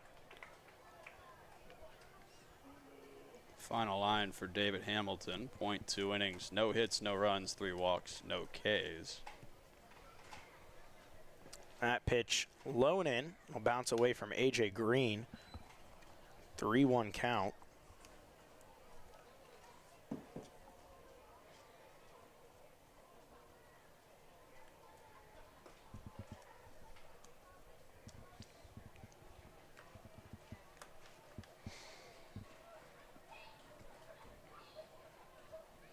That pitch swung on and missed. That'll run the count full.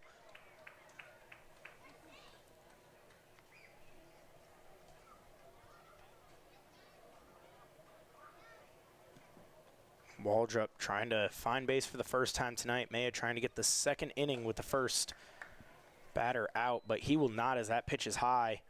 Waldrop walks to first. Batting center fielder number 12. And another leadoff runner for the Express. 5 of the 6 innings tonight with leadoff runners. That'll bring up Jay Douglas. Jay Douglas tonight has reached twice, once by a hit by pitch and once on a single. He'll watch that first pitch catch the outside part of the plate for strike 1. He's also struck out.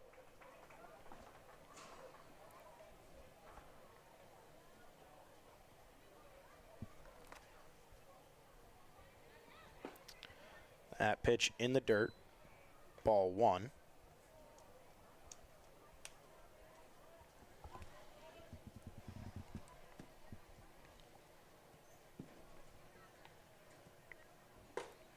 That pitch just catching the letters, strike 2. Maya out of Allegheny College of Maryland. 1-2 pitch. Swung on, fouled off down the right field line. It's a native of the Bronx. Criminal justice major. 6 foot 190 this past year at Allegheny. Pitch swung on, grounded to, picked up by Hollis at third.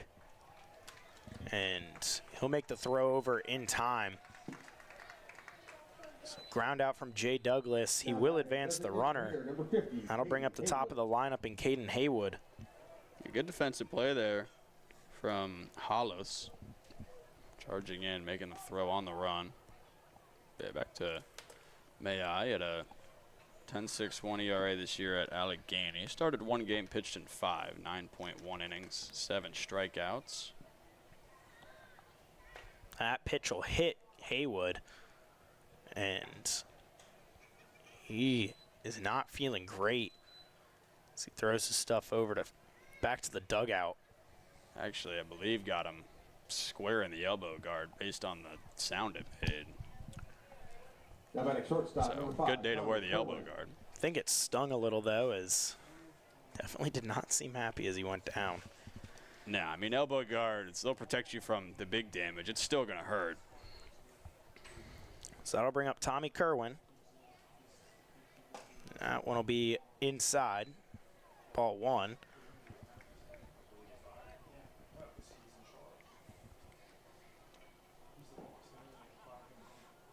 Kerwin tonight has reached twice on a walk. Just came around to score both times. Swing at that one and miss. Take the count to 1-1.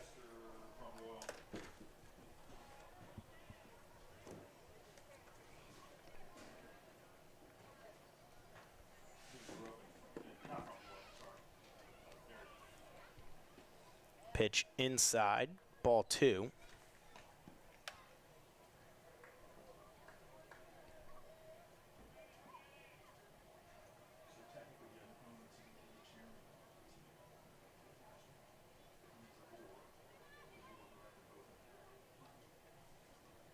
That pitch high, 3-1, and now Maya in danger of walking the bases loaded.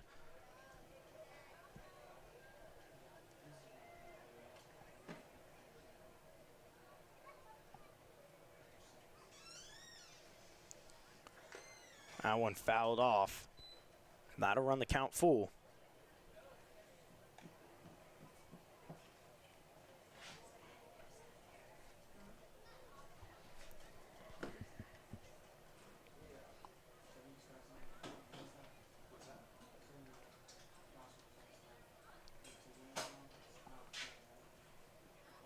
That one swung on and missed. The strikeout from Manny Maya will walk Tommy Kerwin back to the dugout. 2 outs on the board for the Express here. This is one of those innings where, like I was talking about, just trying to find some momentum for the rest of the regular season. Try and get out of here without allowing a run, and it'd be a good outing for Maya on the mound. You'd love to see that if you're the Cannons coaching staff. That one outside. To Ben Green, who's reached all 4 times he's come to the plate.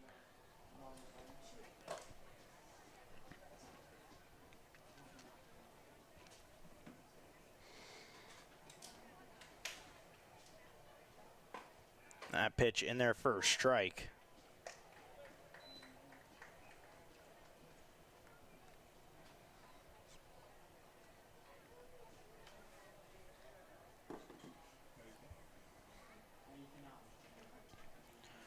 One goes by for a ball on the inside.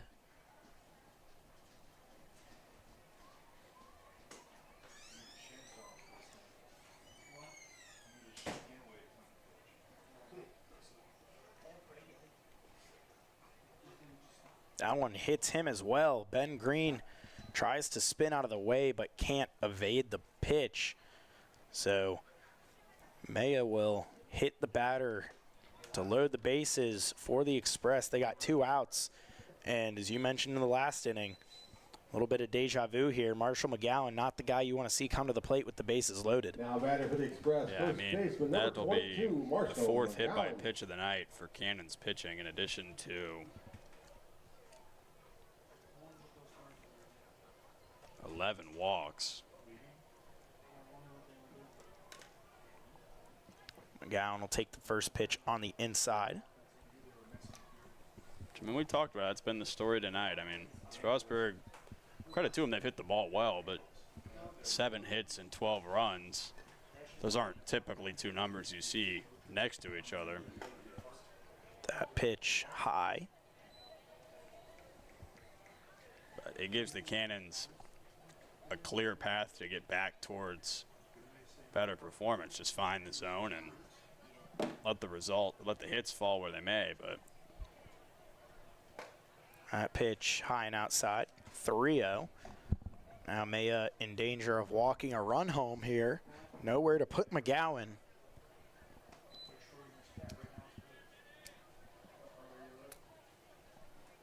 it's Morris on deck. He's walked his last 2 at-bats. That pitch gets away. It's a walk either way. So the Express will walk a run home. It's 13-0 now. And Chris Glaze coming out to the mound. I believe they are going to go to the bullpen. But another free pass for the Express brings home another run. 4th RBI of the night for McGowan. 13-0 Strasburg.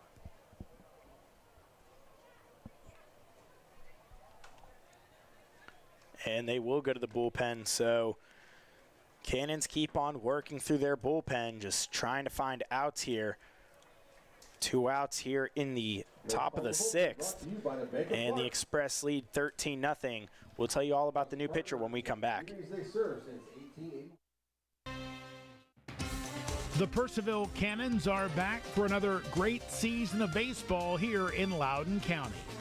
Cannons baseball is brought to you in part by IBEW Local Number 26, International Brotherhood of Electrical Workers, Bank of Clark, the Purcellville Pub, Catoctin Creek Distilling Company, Lava Technology Services, Valley Drilling, Valley Energy, Skinner Law Firm, Auto Stop Elite, Athenian Company Luxury Hair Lounge, Backflow Technology, Virginia Citizens Armory, DCF Contracting, Caseco, Merit Restorations, Unlimited Plumbing and Piping LLC, Loudoun Valley Floors.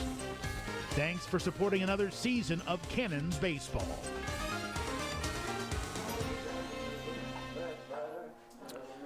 Hello and welcome back to Firemen's. New pitcher on the mound is 00 Christian Hubbard. Lincoln will tell you about him. Yeah, Hubbard been pretty consistent arm out of the pen recently for the Cannons. He's appeared a number of times. Look at an exact inning number here. Sports 00 from the right side, 6'4", 250, out of the University of Arkansas at Monticello. 10 appearances, 10.1 innings, 6.97 ERA, 1.74 WHIP. He's got 8 strikeouts to 5 walks, so a positive ratio there. And yeah, opponents hitting .310 against him, but he's been an effective arm out of the pen as of late for the Cannons, and they'll need him to get an out here, as if 2 more runs come in, the Cannons are officially in danger of losing this one to a 15-run mercy rule. Now batting for the Express, catcher number 24, Fuller Morris. Express lead 13-0.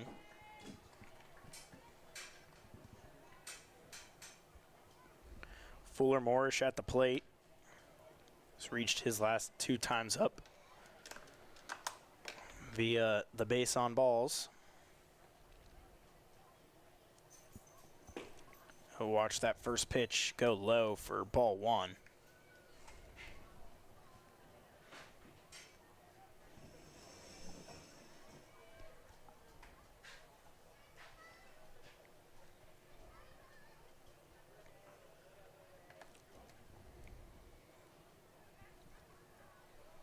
Now one swung on, grounded to short. Martinez is there. He'll make the throw over, and Cassatt will make the bit of a stretch for the catch. So 13-0 here, going to the bottom of the 6th. Cannons trying to build on that hit that they got from Seth Williams in the last inning to try to get something going. We'll see you on the other side of the break. The Purcellville Cannons are back for another great season of baseball here in Loudoun County. Cannons Baseball is brought to you in part by IBEW Local Number 26, International Brotherhood of Electrical Workers, Bank of Clark, the Purcellville Pub, Catoctin Creek Distilling Company, Lava Technology Services, Valley Drilling, Valley Energy, Skinner Law Firm, Auto Stop Elite, Athenian Company Luxury Hair Lounge, Backflow Technology, Virginia Citizens Armory, DCF Contracting, Caseco, Merit Restorations, Unlimited Plumbing and Piping LLC, Loudoun Valley Floors. Thanks for supporting another season of Cannons Baseball. Good night. Hello and welcome back to Purcellville. New pitcher on the mound for the Express. New pitcher is number 28, Finn Lamb, junior, 6'4", 215, out of Villanova, PA. Not the college, but the town. He is yet to determine where he's going to go to school. I'll have Lincoln tell you about how he's done so far this season. Yeah, Finn Lamb, 3 appearances on the year, 4.1 innings, and a 4.15 ERA. So solid work thus far through his 3 outings. All in relief, 2.31 WHIP. He struck out 5 batters and walked 7.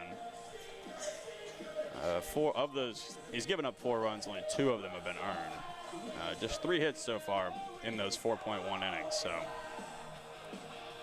he's got probably one of his lower stress tasks here, trying to protect a 13-run lead as it stands. Is that really called protecting? Hey, man, we're trying here, but yeah, protecting, or I mean, trying to keep it intact because you do want to keep it intact if you're Strasburg for the purpose of the mercy rule. Yeah, keeping out those bullpen arms. Hogan trying to do that himself as he went 5 innings, just giving up the 1 hit, 2 base runners as a whole. Absolute lights out performance from Charlie Hogan tonight. Noah Hollis will lead off this inning. Andrew Bell will follow him, and then the top of the order and Ethan Acevedo will come up. Hollis tonight has struck out. That first pitch inside for a ball.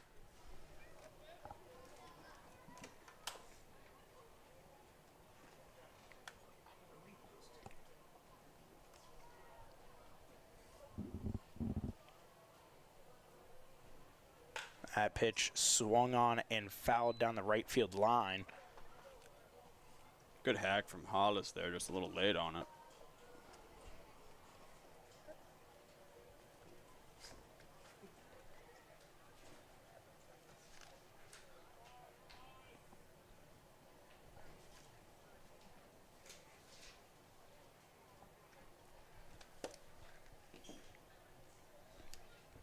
That pitch high.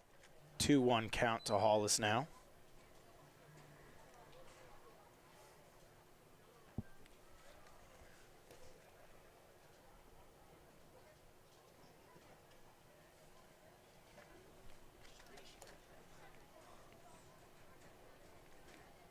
Now one high and in. I'll take the count to 3-1. Hollis backing out of the way of that one.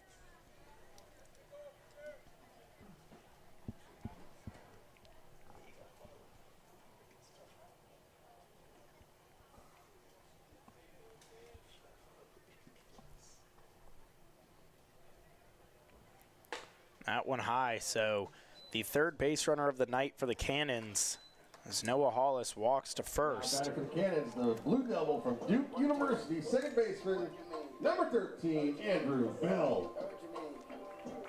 Again, all about piecing some stuff together to work off of here. Leadoff walk is a start. Andrew Bell has been good in the 9-hole all year long. He's got a chance to get on the board for the first time tonight here. Or in the stat sheet, I should say. That pitch catches the outside part of the plate for strike 1.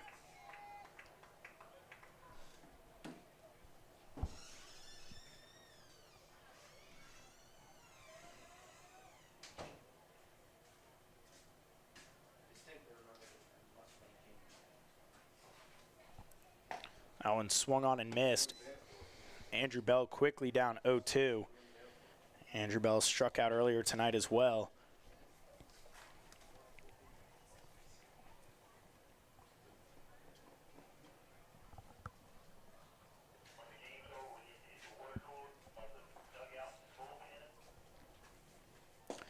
I want it outside. Ball 1 low and away in the dirt.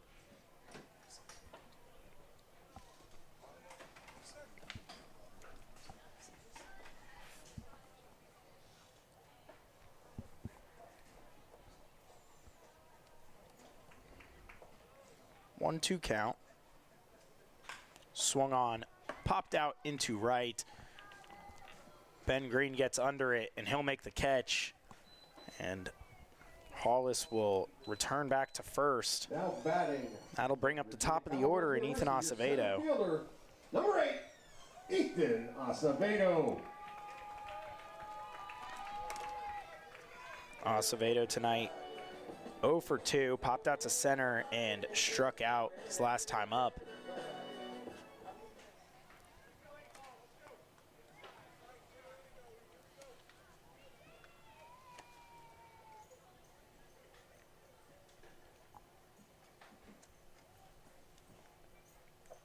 And he'll swing at the first pitch. Good on the left field line, but it'll get out of play for a foul. It's another update from around the, stick to the Valley League North for now. Games that impact these two teams. Newmarket ahead of Front Royal 4-2 in the top of the 9th. And then Woodstock now trailing Winchester 4-2 in the top of the fourth.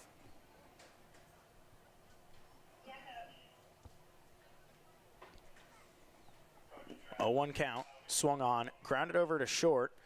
Kerwin will make the throw over to Kohlmeyer. Kohlmeyer doesn't make a throw to first. So the lead runner taken down, and Noah Hollis, but Acevedo beating out the option to throw from Kohlmeyer as they look to keep things safe and just take what they can get. And that'll bring up Vincenzo Casat. From Credit Community College, first baseman number 6. And on the south side, actually interesting results here. Waynesboro and Stanton actually obviously one game apart for first place right now. Stanton's trailing Harrisonburg 12-3. Covington beating Waynesboro 5-2.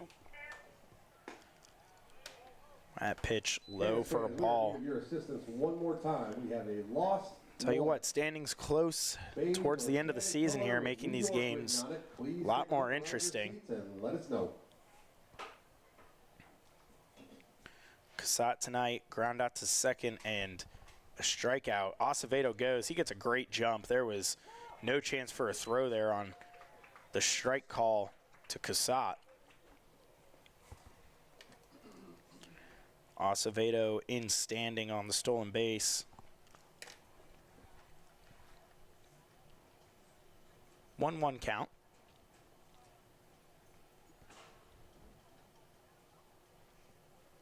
That one inside, 2-1 count.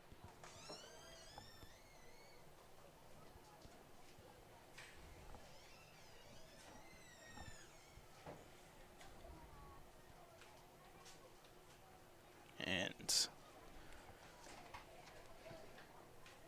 Lamb will call time on the mound. Now he comes set. That one swung on down the left field line. Making a run towards it is Madden Williams, but again, the ball will go foul. So 2-2 count.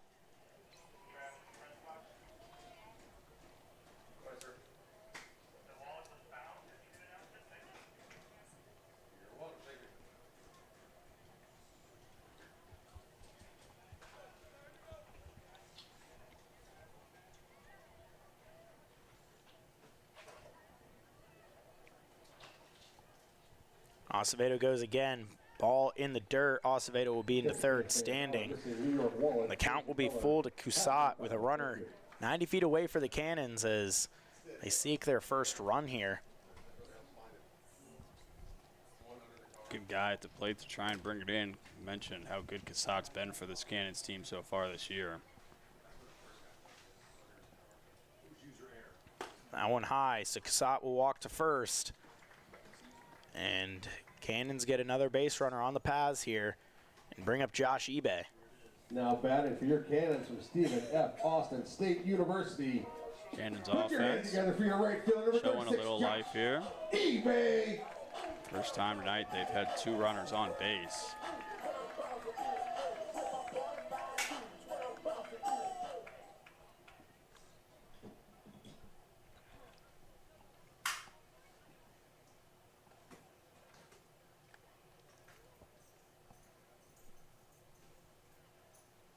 eBay swings at the first pitch, pops it foul down the right field line.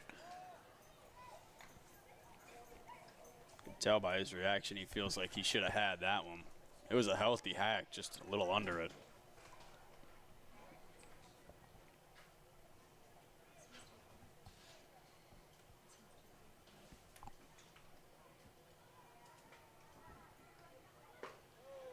That pitch outside.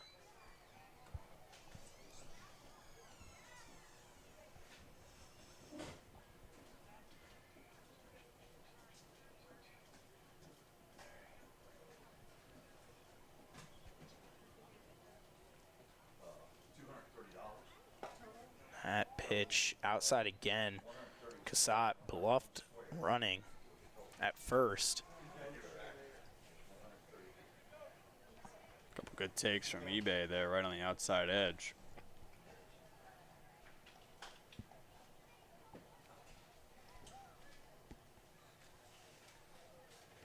Swinging at that one, pops it up into shallow right. Kohlmeyer calling for it, getting under it on the grass of the infield. He'll make the catch. Cannons get a couple runners on, but can't make anything of it. Express lead 13-0 as we go to the top of the 7th. The Purcellville Cannons are back for another great season of baseball here in Loudoun County. Cannons baseball is brought to you in part by IBEW Local Number 26, International Brotherhood of Electrical Workers, Bank of Clark, the Purcellville Pub, Catoctin Creek Distilling Company, Lava Technology Services, Valley Drilling, Valley Energy, Skinner Law Firm, Auto Stop Elite, Athenian Company Luxury Hair Lounge, Backflow Technology, Virginia Citizens Armory, DCF Contracting, Caseco, Merit Restorations, Unlimited Plumbing and Piping LLC, Loudoun Valley Floors. Thanks for supporting another season of Cannons baseball. Keep their playoff hopes alive. Hello and welcome back to Fireman's Field. Hubbard remains on the mound for the Cannons to take you through at least the next inning of play, potentially more, is my partner Lincoln Burkholder. Thank you, Tristan. Yep, obviously Express currently hooked to a Mercy Rule lead. Cannons would need, barring any runs from Strasburg here in the top of the 7th, Cannons would need at least 4 to keep this game alive in the bottom of the 7th.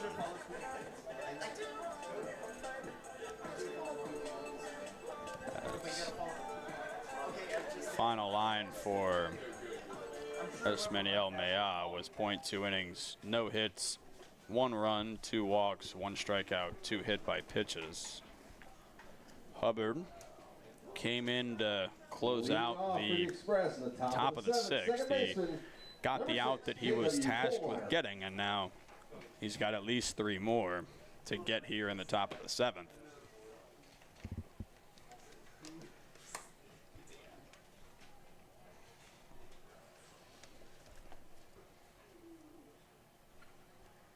First pitch on the way, and that is in there for strike 1 to J.W. Kohlmeyer.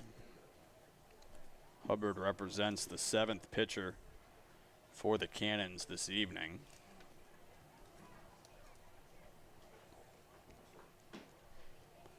Kohlmeyer 0 for 0 with a walk in his 1 at bat. That one fouled off right side out of play, and it's 0-2. Kohlmeyer came in to pinch hit for Brian Trujillo in the top of the 5th. Trujillo had himself a great day prior to that. He had single and a double with 5 RBIs.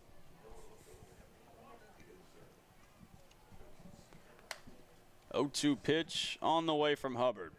And that is fouled off behind the plate. Kohlmeyer will stay alive at 0-2.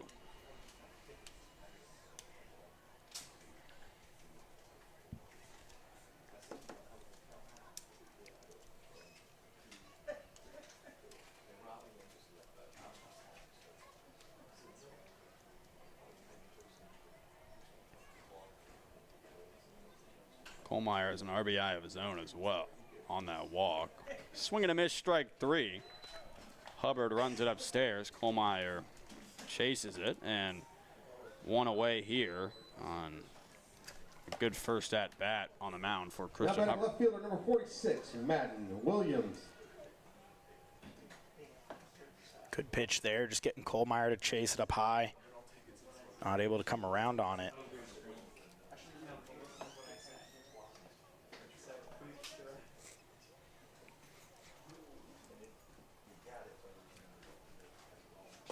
First pitch in there for strike 1 on the outside edge to Madden Williams.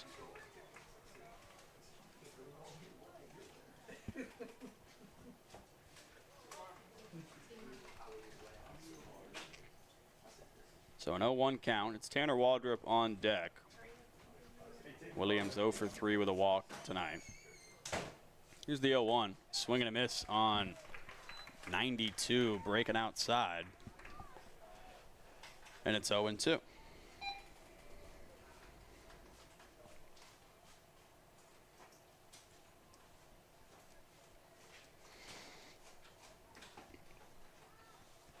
Hubbard comes set on the mound. Here's the 0-2. Fouled off behind the plate, and we will stay at 0-2.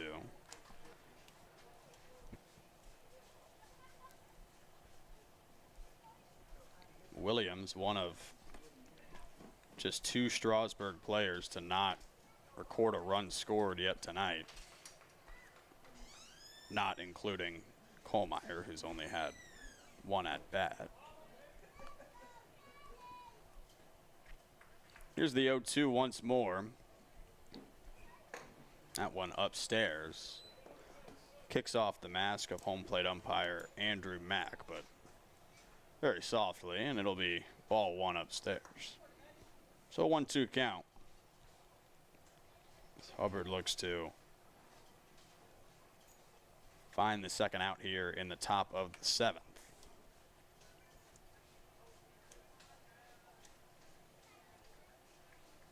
1-2 this time. That is low for ball 2. Count even. 2-2 now to Williams.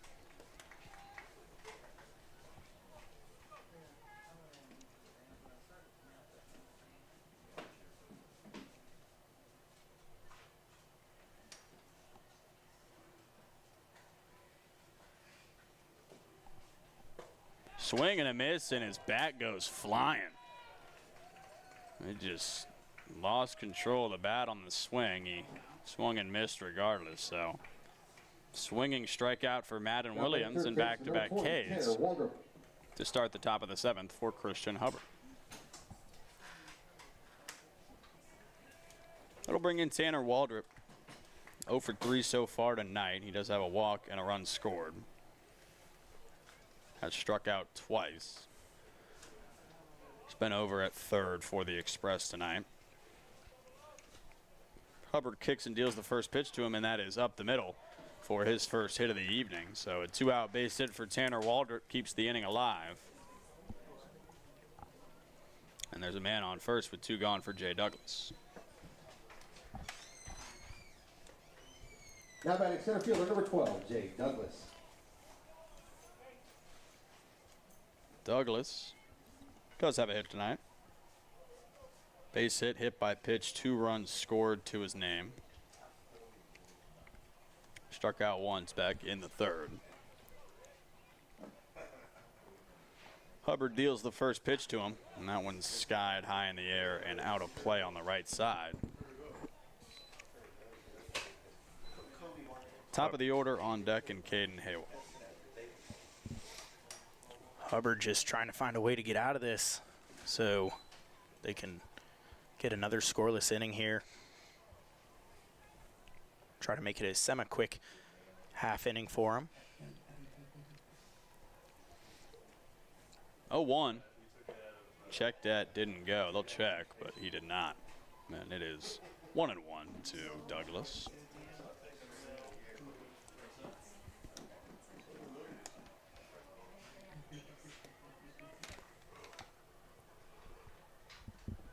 Two away in the top of this 7th inning. Strasburg leads at 13-0. They will check over on Tanner Waldrop at first. He is back safely on a dive. You just don't want to do what it takes to succeed. No, it's not. No. Well, yeah, it's better. Oh, that one upstairs, and it is 2-1.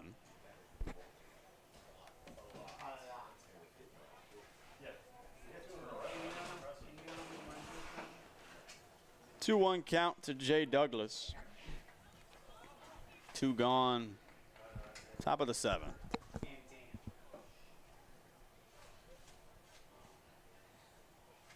Fouled off behind the plate, and the count will move to 2-2.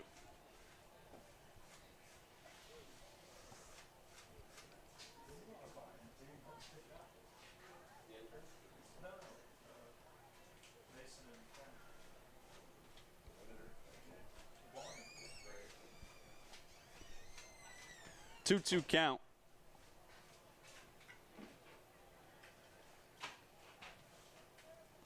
Hubbard trying to get out of this 7th inning. He'll check over at first again. This one's going to get away. And that will go down the right field line and towards the corner. E1. Be an E1 on Hubbard, and all the way to third goes Tanner Waldrop. Yeah, now what you wanted to see there is Hubbard just let that one get away from him and just kept on going down that right field line, and Waldrop easily getting over to third. That is unfortunately the Cannons' first error tonight.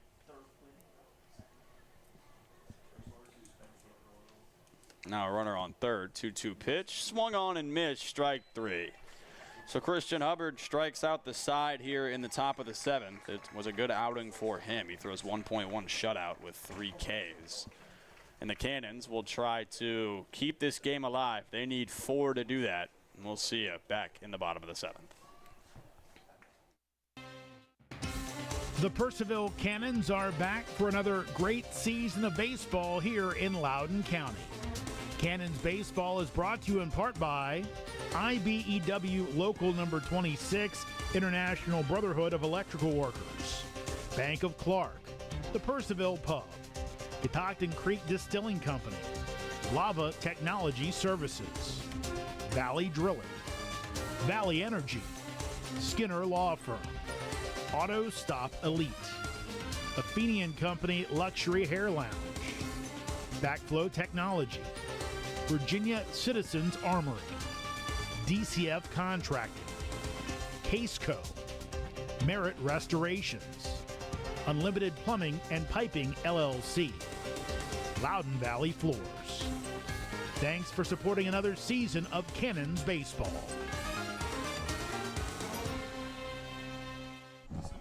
Welcome me back into Purcellville. Tough night for the Cannons. I'm Lincoln Burkholder, joined by my partner Tristan Kunik in the booth, as the Cannons will need 4 to keep this game alive for at least one more inning. It is Strasburg 13, Purcellville 0, as Finn Lamb retakes the mound. Strasburg looking to put a cap on what's been an incredible night for them offensively, by also only having to throw 2 pitchers. Leading off the bottom of the 7th. Throw back to Charlie Hogan. 5 innings of 1-hit baseball, 1 walk, no runs, 6 strikeouts. He didn't throw a wild pitch, no pass balls, no hit by pitches, nothing. Just lights out baseball for 5 innings. What a performance. Yeah, as I mentioned earlier, Express just clicking on all facets of the game, you know, in a playoff seeding implemented game, not the performance the Cannons were looking for, everything in the performance they were looking for from the Express. And they have just been clicking on all cylinders, haven't been able to be stopped. That one's high in the air to right field from Seth Williams. He's got the only hit for Purcellville tonight. That one will not drop. Caught in right field by Green, and there's 1 away on 1 pitch here in the bottom of the 7th. Okay, all that excitement I had before from Mikey Hafer. So that'll bring in Eric Martinez. From James Madison University, number 41, Mikey Hafer. Or excuse me, actually, pinch hitter number 41, Mikey Hafer, out of JMU. First pitch to him is in there for strike 1.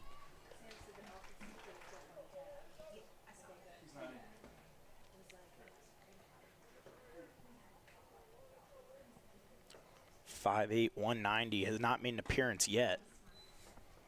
So he'll get his first at bat of the year here, as that one misses outside to even it at 1-1.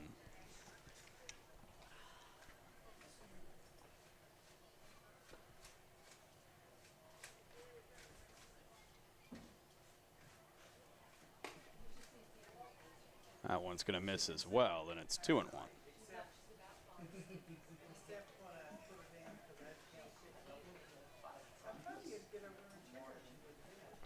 Virginia native out of Ashburn. 1-1 pitch, fouled off. Got dangerously close to our camera there, but missed. Bounced off the pole right in front of us. Yeah, dang. If it wasn't for that pole, might have snuck through the net, took out a window. 1-2 count to Mikey Hafer. Here's the pitch. And it will miss outside to even the count at 2-2.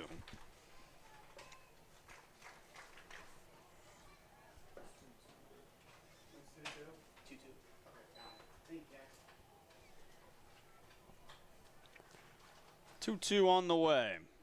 Fouled off again. Aaron Van Tile on deck as well. Is it starting pitcher, Aaron Van Tile? Yes. Yeah. That is number 18, Aaron Van Tile on deck. Here's the 2-2 to Hafer, swing and a miss, strike 3.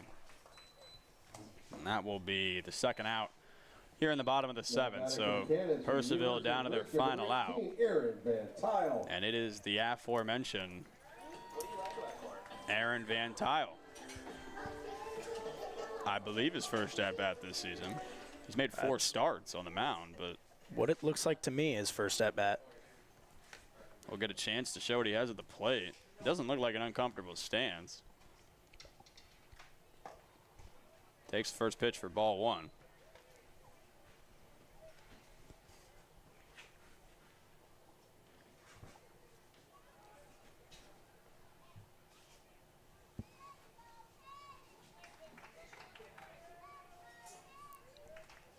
On the way. That'll miss. 2-0 to Van Tile at the dish.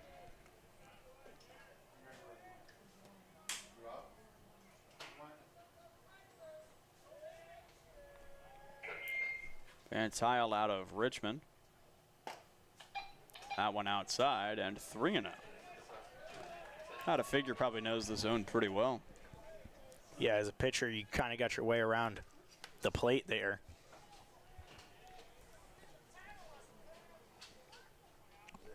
3-0 count. Van Tile tries to keep this game alive. It's all about the matter of putting the bat to the ball, though. And he will take it outside. It's a 4-pitch walk for Aaron Van Tile. That'll bring in A.J. Green with a man on first and 2 gone. Guess you don't have to worry about putting the bat to the ball when you get a 4-pitch walk. Indeed. Now Here comes A.J. Green. Your catcher, number 2, A.J. Green. Cannons still down to their final out.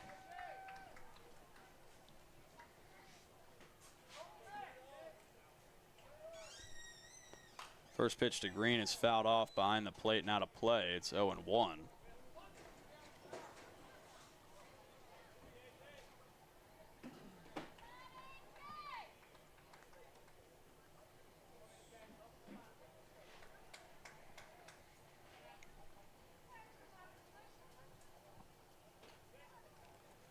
One on the way.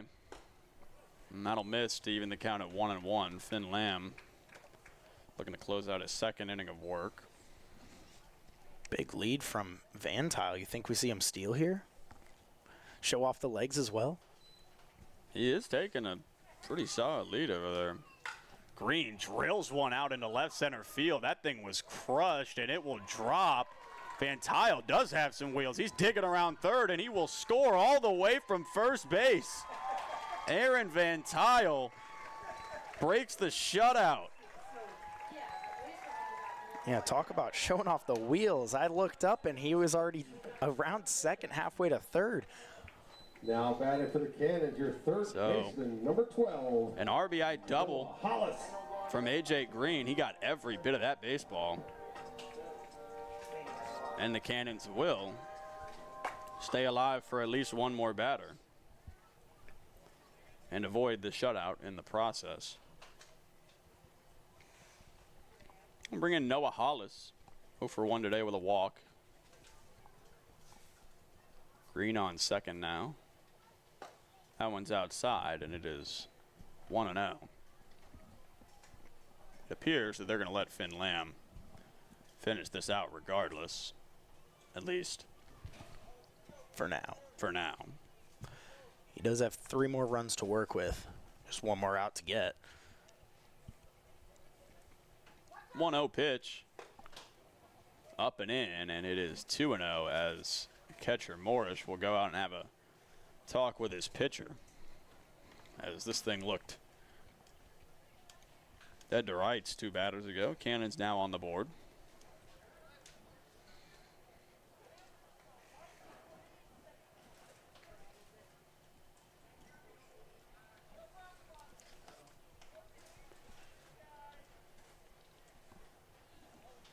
Two-0 count to Noah Hollis. Andrew Bell's on deck if we get there.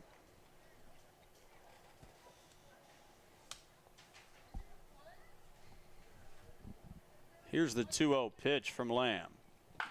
Grounded up the middle. Will it get through? Picked up by the second baseman and thrown over the head of the first baseman. So Green's going to come to the plate on the air. Or on the hit. He actually beat out the throw regardless. So Kohlmeyer not charged with an error. It's a base hit for. The runner scores on the air. Or the runner scores on the air. So a little baseball scoring for him. Base hit, but an error allows A.J. Green to come to the plate. So Kohlmeyer is still charged with the E4. But Hollis picks up a base knock, and he's on second on the E4 as well. And that will bring Strasburg's manager to the mound. He's trying to talk to his pitcher so that he can hopefully, for Strasburg's purposes at least, I'm sure just telling him, hey, just let's get this last out. Yeah, relax, finish this last out. Don't think about it too much. That being said, game extending run is at the plate for Purcellville.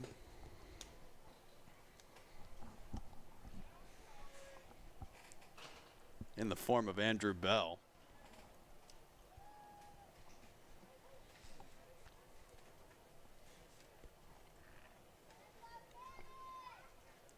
Last time the Cannons played here, Andrew Bell launched a 2-run homer over the wall and left.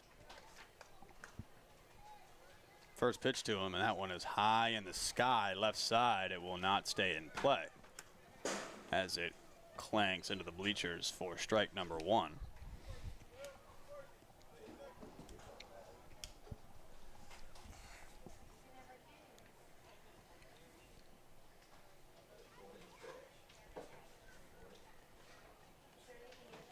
Oh, 1 count to Andrew Bell. Cannons now trail at 13-2.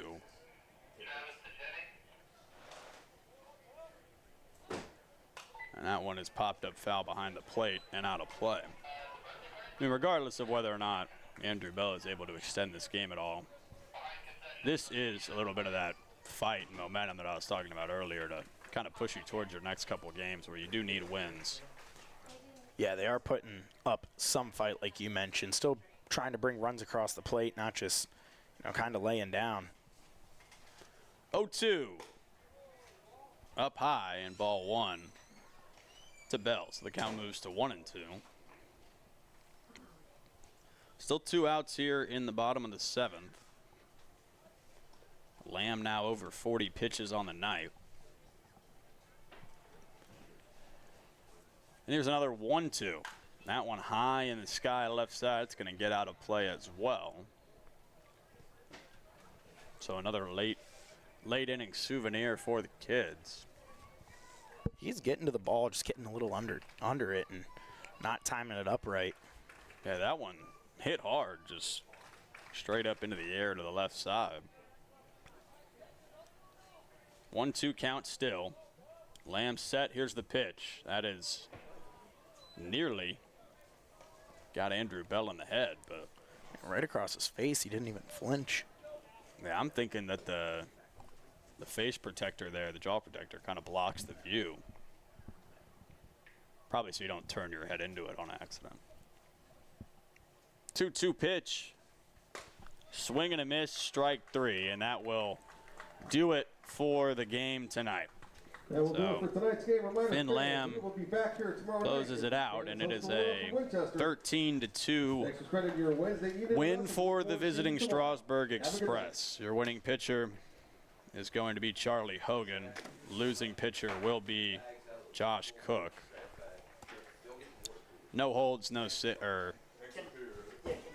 I believe no holds, no saves with a 13-run lead. So that'll do it. The Cannons do get on the board in the 7th. They will await the result of Woodstock versus Winchester to see where they sit standings-wise. Coach, let me know if you need anything in your home games. If I find out something, we'll put it out. I will give a quick update on the score of that one when I can find it. So currently, as it stands, Winchester leading Woodstock 4-3 in the bottom of the 5th. Newmarket does defeat Front Royal 4-2. So Newmarket moves to 16-17 on the year.